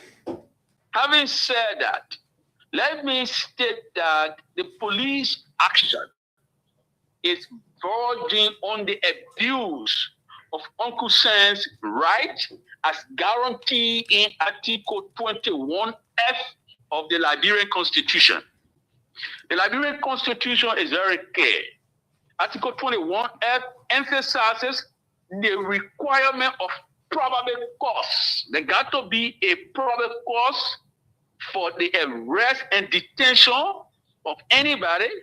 And that same Article 21F mandates that an accused person should be presented before a court of competent jurisdiction within 48 hours. So if the police did not have probable cause for the arrest of Uncle Sam, how can they arrest him? The police has to be very professional in carrying out its investigation, void of public sentiment. And so we like to, again, encourage the police to accord Mr. Sam Jackson his due process right, consistent with the legal principle of what? Presumption of innocence. That's what it is. Because the Liberian law did not expect that police officers would just arrest people, then in for 8 hours, they would then get no probable cause, they just release them. That was not the law envisioned.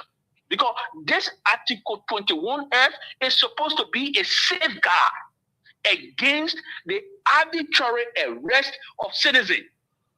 So the police needed to take its own time to carry out the investigation to establish probable cause before it can arrest an individual. For 2 days, Uncle Sam language behind pressing words. Pressing word. So after the 2 days, he's supposed to be arraigned before a court of competent jurisdiction to say why was he detained for 2 consecutive days. His rights was restricted. 2 days. This is the practice that have happened in time past.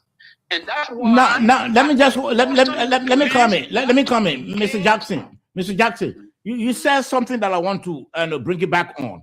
You said that the police should not have detained him when they have not found anything anything on him when there was no probable cause. They shouldn't have detained him.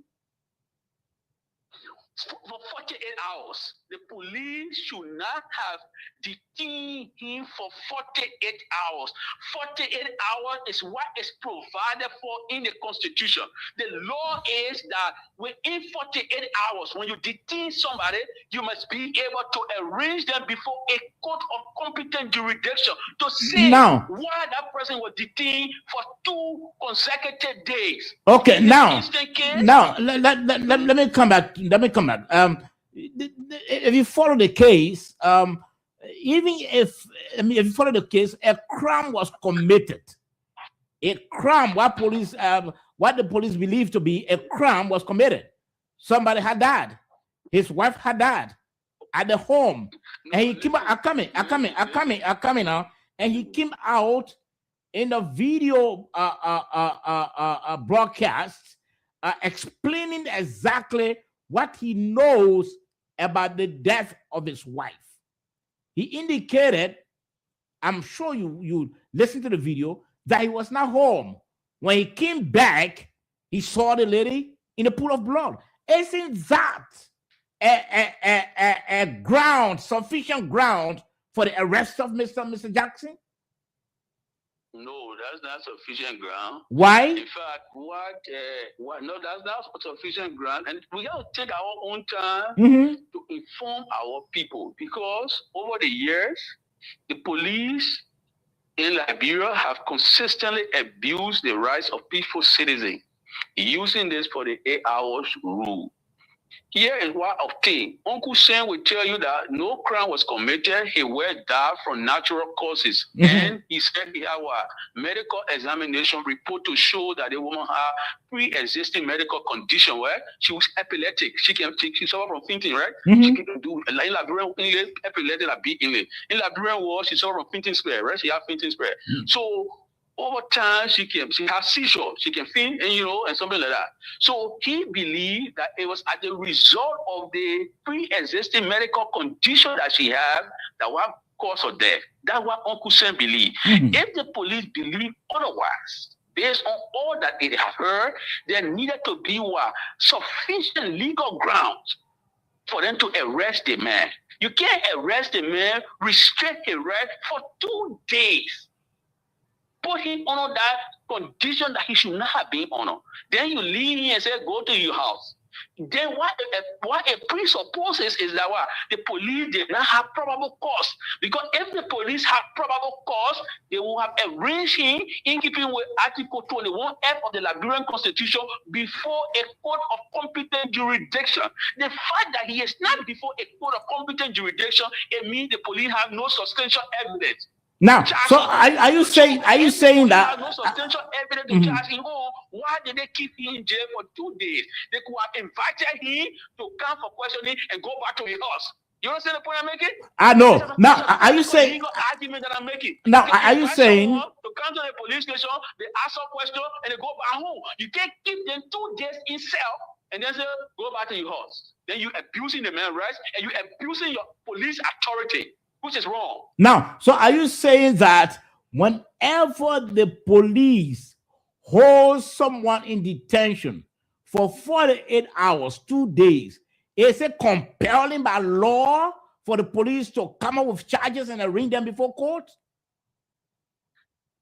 What the law says, what the law requires is that first thing before the police can even put you in that jail for the so-called 48 hours, the police must establish what they call probable cause. That's what Article 21F of the Liberian Constitution emphasizes. And it is a safeguard.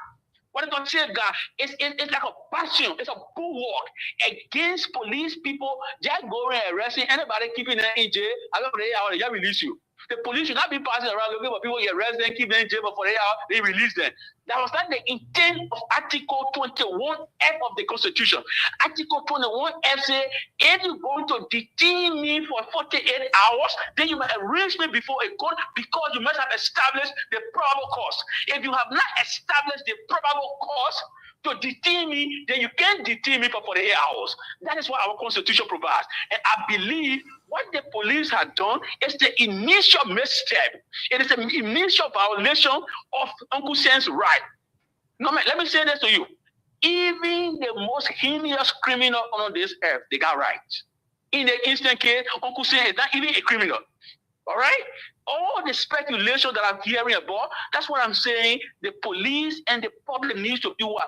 Dispassionate. Law enforcement is not emotionalism. The law enforcement should be devoid of emotion. It should be carried out in a judicial manner, in a careful, professional, and objective manner. It should not be carried away by public clamor. Okay. It should not be. All right. So public clamor is not emotionalism. Let's take you to another level. Now, Mr. Jackson. Demands that you will be thorough in your investigation. You may not be persuaded by public clamor. In the instant case, the police people, they proceeded wrongly. They have violated Uncle Sen's right. They have abused their authority. Okay. Now let's take you to another angle of the discussion. The police had conducted an autopsy, and according to the police director, in 72 hours, they could receive the outcome, the result from the autopsy. Now, but prior to that, the lawyer of Sam Jackson, they been clamoring that they couldn't be part of the autopsy because they didn't receive the communication on time, and so they couldn't be part of it.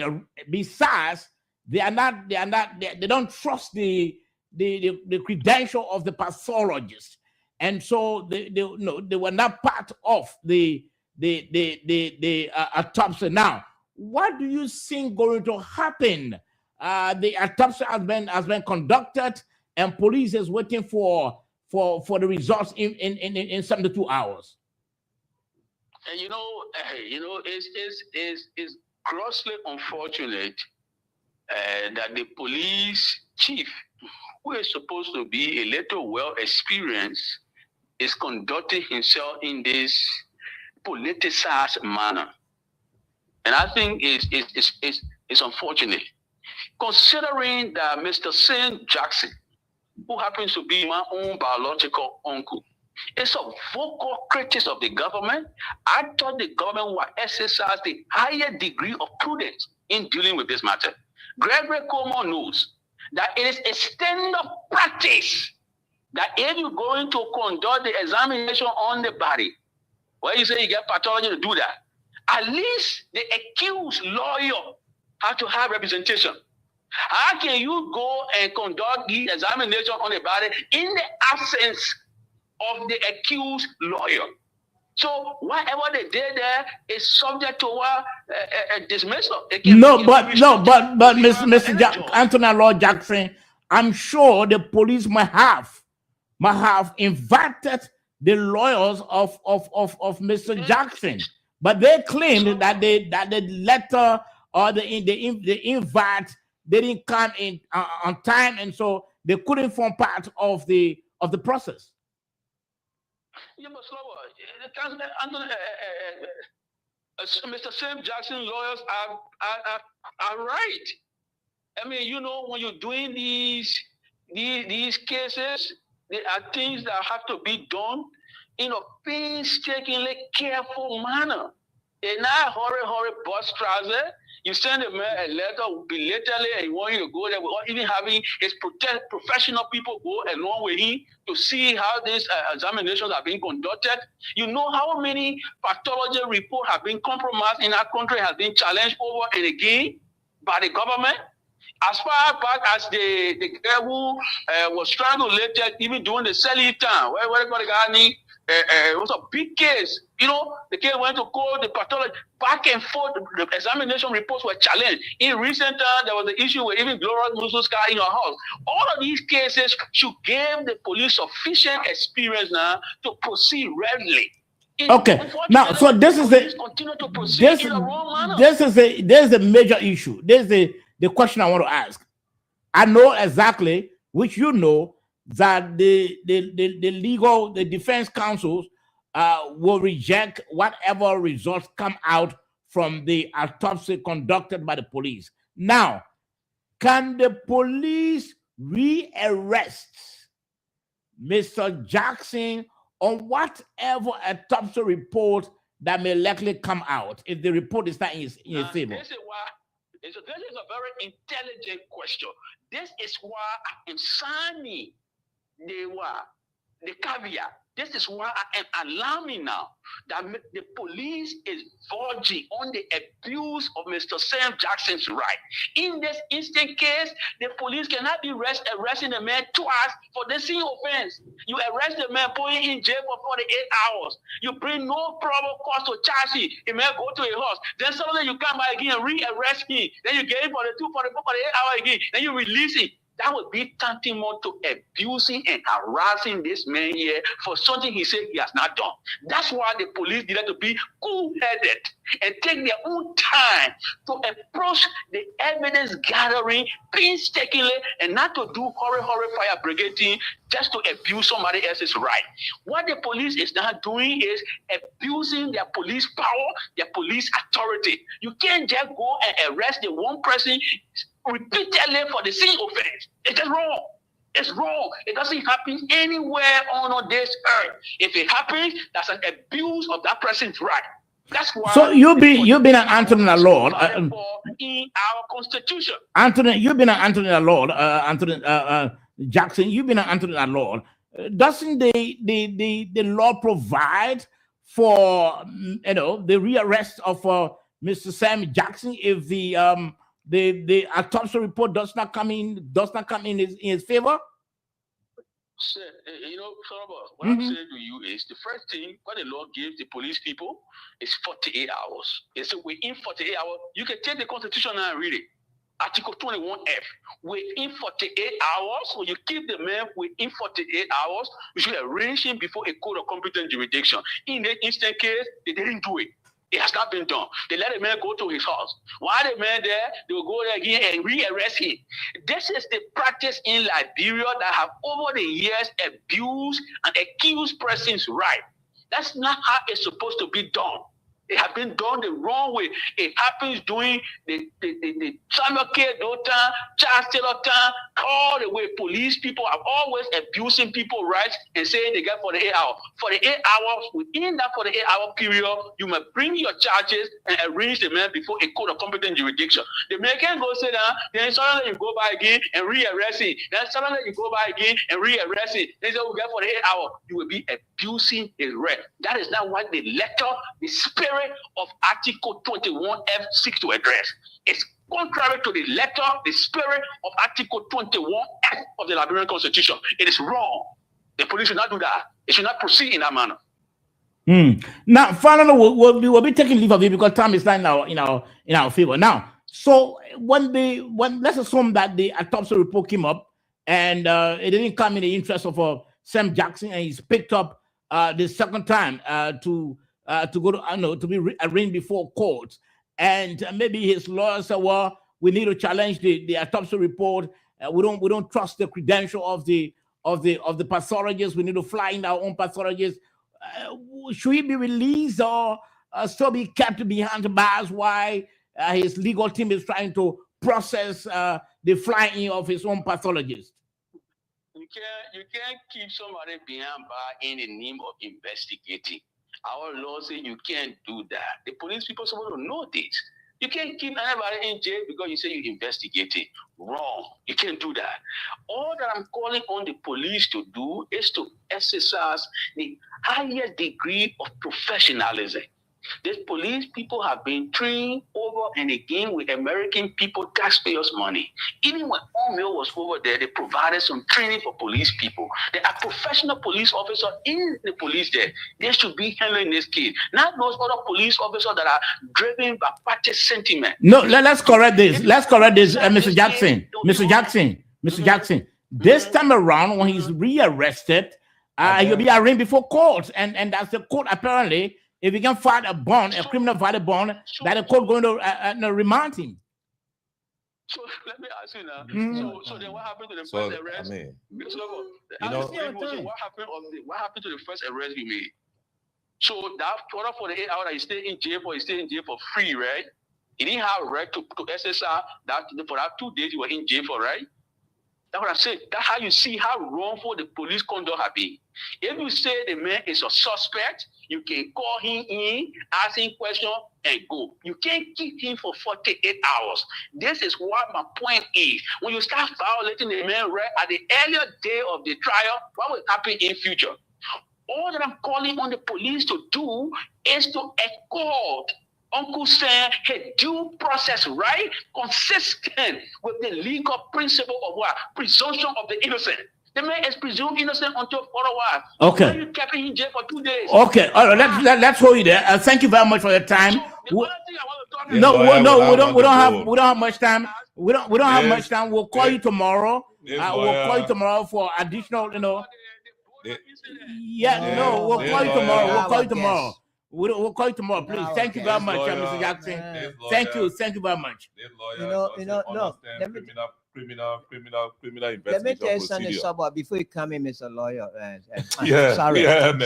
You know, Sabah, you have wasted our time. The first thing, if I were the one conducting an interview with Mr. Jackson, I would have cut it off from the time he said Sam Jackson is a biological uncle. No, that was wrong. A biological that's uncle. wrong. You can do it. No, you can do it. Well, the man is no. He's provided professional. No. You're not a lawyer. I disagree You are with not a that. lawyer. No, I don't have to be a lawyer. The man No. I disagree with you.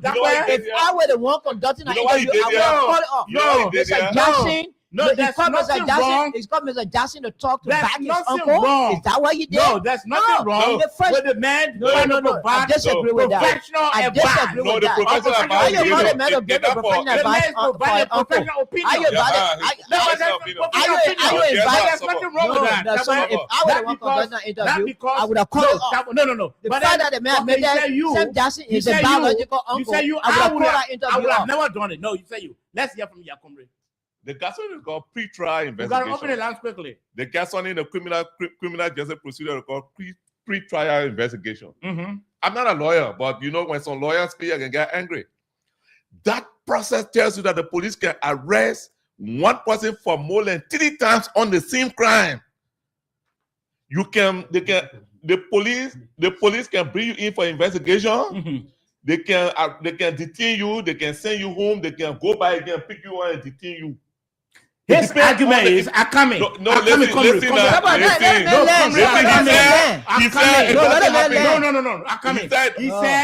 He said no. I don't think Akame now. Trial investigation.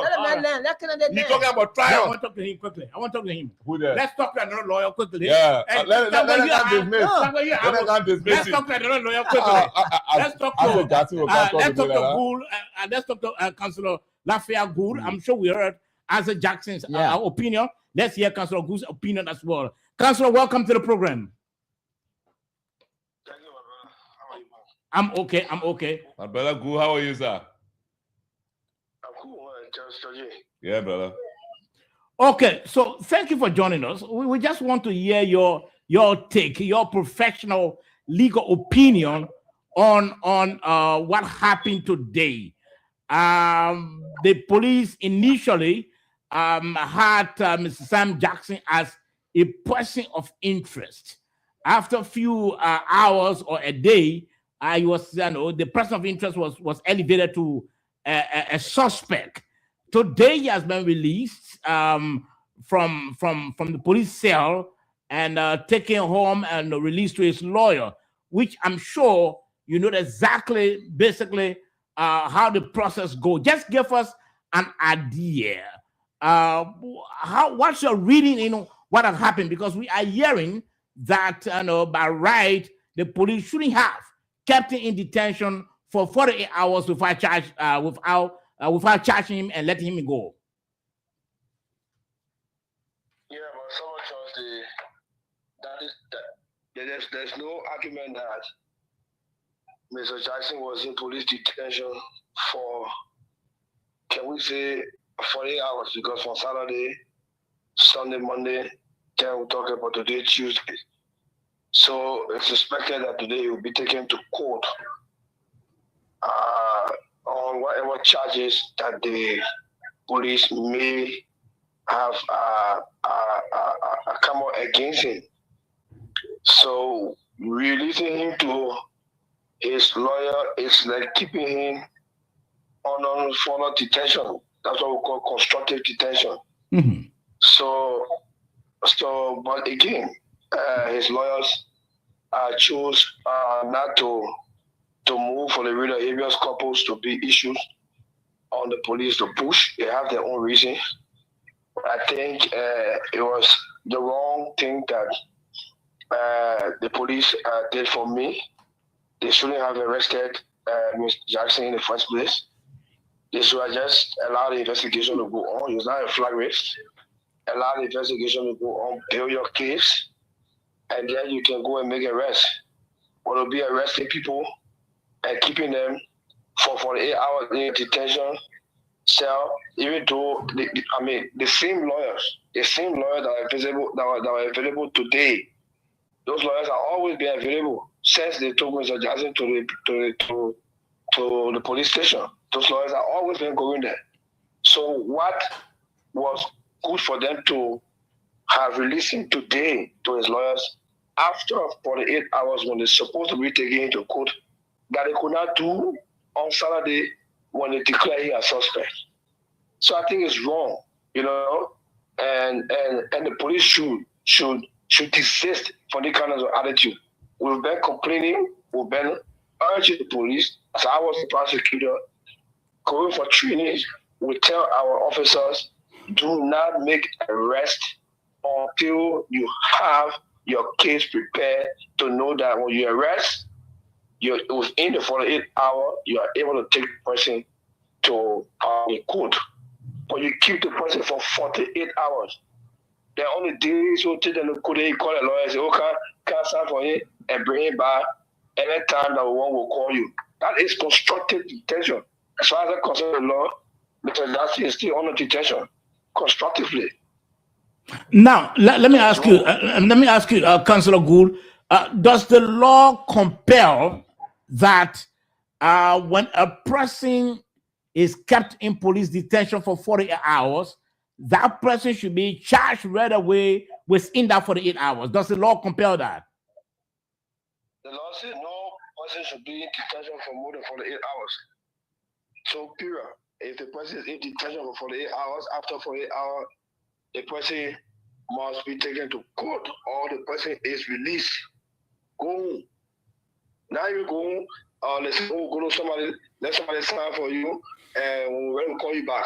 That is still an extension of the detention. So when you feel in the 48 hours, and that's the reason why the claims code is very much important, because as far as I don't have the Constitution right in front of me, but anybody who writes is violated under that particular provision has the right to take a claim against the government.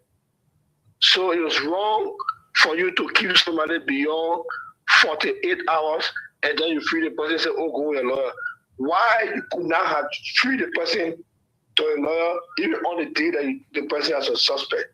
Why in the first place you choose to hold somebody as a suspect when you have not built your case sufficiently to charge the person to get in the court?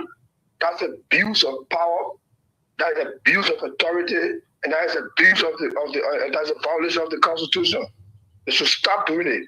It's not professional. Okay, now we'll shortly take leave of you, but we want to get your legal opinion on this.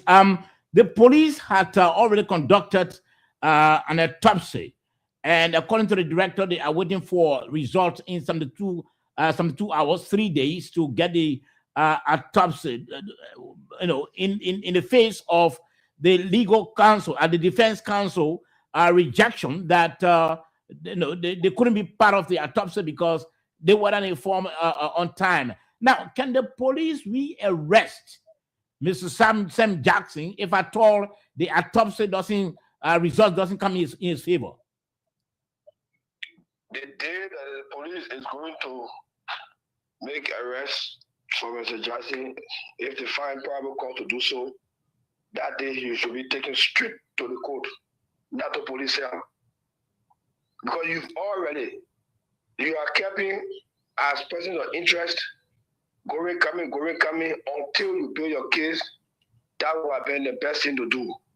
But the moment that you declare as a suspect and you kept him in detention, his right begin to run from that period.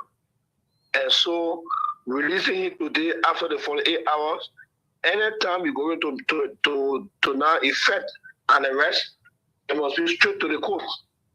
Not to carry the in police detention again, because to keep in police detention will be a continuation of the violation of his rights. Now, we spoke with Isaac Jackson, and he said that's another violation of his rights. If at all he's rearrested based on the autopsy reports, based on the autopsy report, that would be another violation of his rights because he was initially arrested and then released. If you're going to arrest him again, you are further violating his rights. Do you hold that view as well? So let me read this article 21.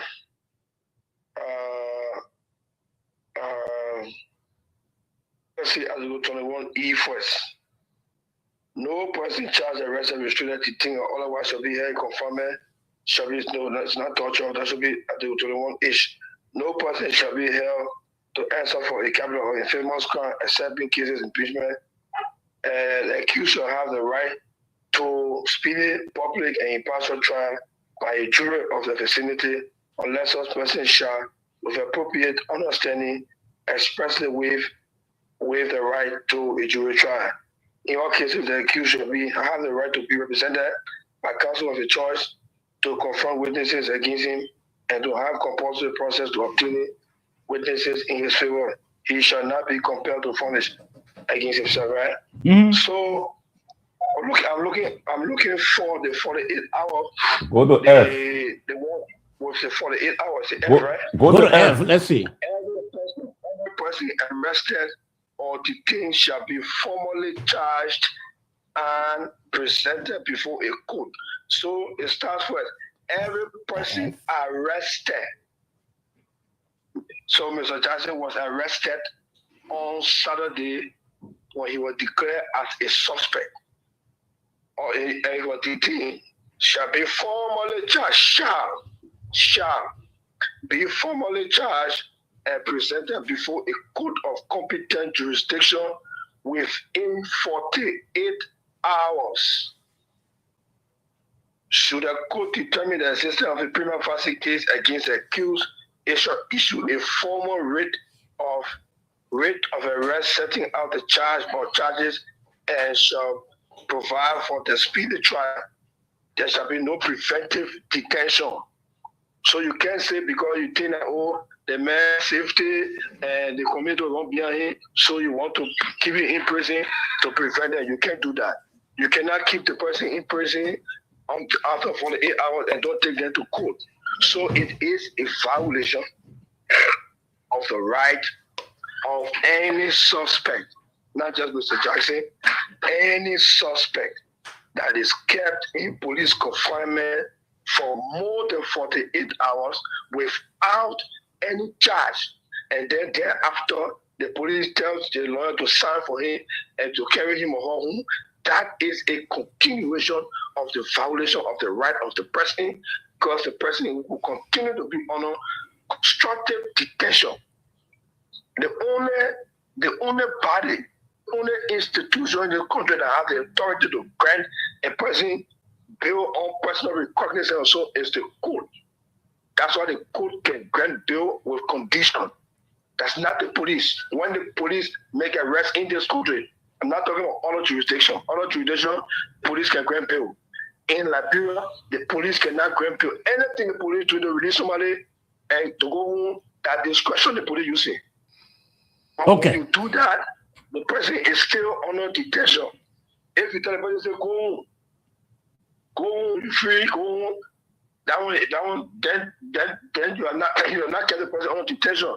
But when you subject the person to supervision by somebody, then it means the person is still being detained constructively because you are set for a condition for that person not to move around freely, except he gets permission also from the person who is supervising him. Okay. And you want to compel that person to bring him. Okay. So, it is a violation of the right of any citizen, for the police to keep him or her in detention for more than 48 hours without a charge.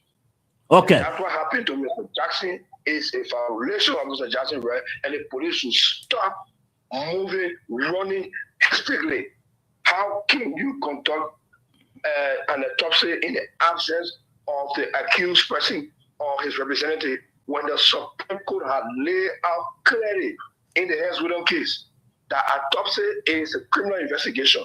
As such, the defendant or the accused or the suspect must be present at that stage or represented. If the person is not there, not represented, you wait. How the law can be so clear? You go violate. Okay. Thank you, Mr. Gould. Mr. Gould, thank you very much. Thank you very much. Time is not in our interest or in our favor. Thank you very much. We'll call you again, I'm sure, if the need be tomorrow. Thank you very much. Okay. All right. Thank you. Well, two laws have spoken. Gentlemen, let me get your take. I'm done with this. We're talking on this because time is already against us. Okay, let me open the lines briefly, quickly. I think for a few minutes. Let me hear you. Because the first thing. But let me announce the number in the meantime. Yeah. Let me announce the numbers. 0776-540-987. That's the alternative line. 0776-540-987. That's the alternative line. Or you call these other lines, 0776. No, that's not a line. You can call the alternative line tonight. We got only 6 minutes for you to place your calls, and then we hear from you. All these other lines are 0778-460-793. Again, 0778-460-793 or 0886-050507, 0886-050507. Let me take this first caller quickly. Good evening. Yes, sir. Let's hear from you quickly. This is Emmanuel TV, and I join you from the township of your school. Okay. Yeah, people are quickly. I just want to speak on one issue having to deal with the border issue between the Guinea and the Liberia. Yes, quickly. Yeah, quickly. People are sometimes we sit down and we wonder. I think our government is very mean to the citizens to the extent that even a recruitment to join an AFP or to test it, they will bring in draconian guidelines that nobody will understand. You will get a PhD, you will get a master's degree. Some of those that bring the very guidelines, they are children that end the PhD and master's degree, they're not even willing to send their children to join the army to protect the Okay. I think for someone to join the army, it should be a minimum requirement for you to be a laboratory and be of age at Okay. 15 years and above. Okay, many thanks. You made your point already. We can take a long calls on the line. 0778-460-793. Again, 0778-460-793. That's the number to call. Just a few calls quickly. Good evening. Yes, sir. Yes. Hello. Oh, please put it on speaker kindly, please. 0778 460-793. Just call mine. This alternative line because it's only difficult with the other line. 0776-540-987. And let's try. Good evening. Yes, sir. Hello? Yeah, go ahead. Hey, your phones are too low, yeah, man. You got to put money in phones, man. Yeah, man. That money can be low, phone man. high. Yeah, man. Your phones are too low, yeah. Then you can be around. Go ahead. Let's hear from you. Yes, go ahead. Fine. It's okay. Yeah. My name is Mohammed. I remain a member of the United Party National Bureau. You know, let me have my issue on Samuel Jackson. Okay? Let me I think when the two you myself, let's try to place it and quality a style of a good issue here. Look, Like you don't want to bring politics in it, too. You don't want calling your party. You say you need a party. Or let it kill his influence. People can even come on the platform on the even speak with fact. Okay? There's the issue. There's the Samuel Jackson. That's you go or you come down. That means it's for seriously. So definitely to the lawyer there that you call it at bottom of them even want to prove. But coming to having some of them family case. I'm not even thinking that had to speak. Okay. All right, you made your point already. Let's take another call on the line quickly. You made your point. 0778-460-793. Let's hear from you. Hello? Yes, sir. Hello? Yes, sir. Good evening. Let's hear from you, sir. Member of Unity Party Intellectual Bureau. I'm calling from Baji tonight. And you called earlier? No, I called, but I don't go through. Okay, yes, you didn't go through. Yeah, let's hear from you.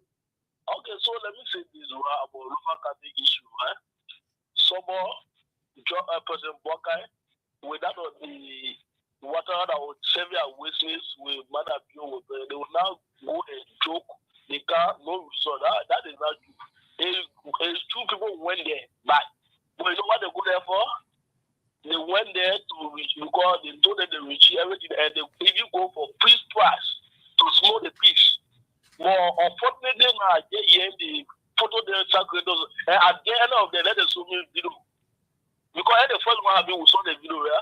None of them will show video, but the opposition then they will use that to say the phone went by there. They interviewed now. They all put on the what you call you go give me, you call you can't. So there is no way they will fight. So president will say, do the way I can't do it. So don't forget about the politics, they can't help or nothing. None of them so I challenge any of them. Nobody can show photo to you what happened or video. To say the people come back there, they violate they do their. So I see one woman, they pour suke on the woman here, the woman come and say, what? All right, many thanks. We spoke about many thanks. Hello. Okay. All right, many thanks. We can keep you on the line. We'll take only two more calls quickly and wrap it up. We don't have sufficient time. 0778-460-793. That's the number to call. Or 0886-050507. Again, 0886-050507. That's the number to call. And you are live right there on the nighttime heat. 0776-540-987. That's the alternative line. 0776-540-987. That's the alternative line. You call this number. You are live on the nighttime heat. 10:30. Well, it seems time really has caught up with us, gentlemen. Dave, your parting comment. I think my microphone is off. Thank you for switching me back on. Look, what I was saying, Sabo, I was not dismissive of Attorney Jackson's legal argument.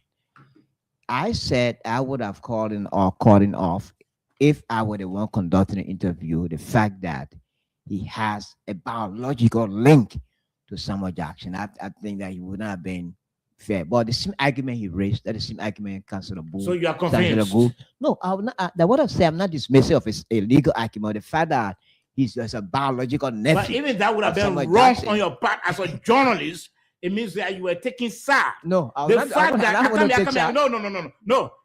that because the man said, I'm related to Sam Jackson. He didn't have to say it. No, he has. That was not he was necessary. providing his professional opinion. That was not All right, let me necessary leave to have you said there. it. That is a biological opinion. We gotta go. That was not necessary. The show was good. I think every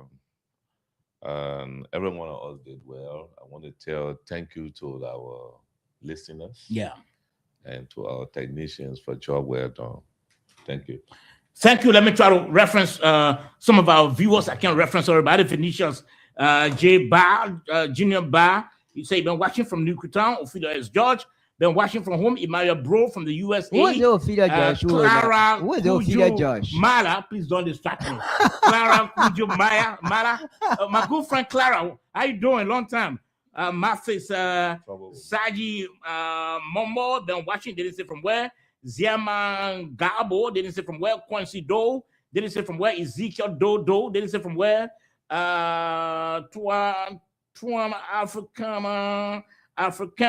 the name so difficult. He didn't say from where. Flomo Freeman, they didn't say from where. Tita Dwe, they didn't say from where. Michael Enrico Gotomo, they didn't say from from Kiri Street. You've been watching. George, Frimpong, they didn't say from where. Lawson Zilli, they didn't say from where. Jacob Benson, they didn't say from where. Hassan Jamel Fambule from Grand Cape Makani. Yeah, the formula you know that from Grand Cape Makani. Joseph Fayaz Senior from Chickens of Fire Factory. Roberto Richards from Louisville. Lee Mack from his home. He said from his home. Pastor Sam Sham from Chickens of Factory. Rama Christian Radio Television. Clara Kuju, the second time. Ruben Kane from Gardenzo, we can call everybody. So, who is the Ophelia George? Well, Sabo George is my name. Have a pleasant time.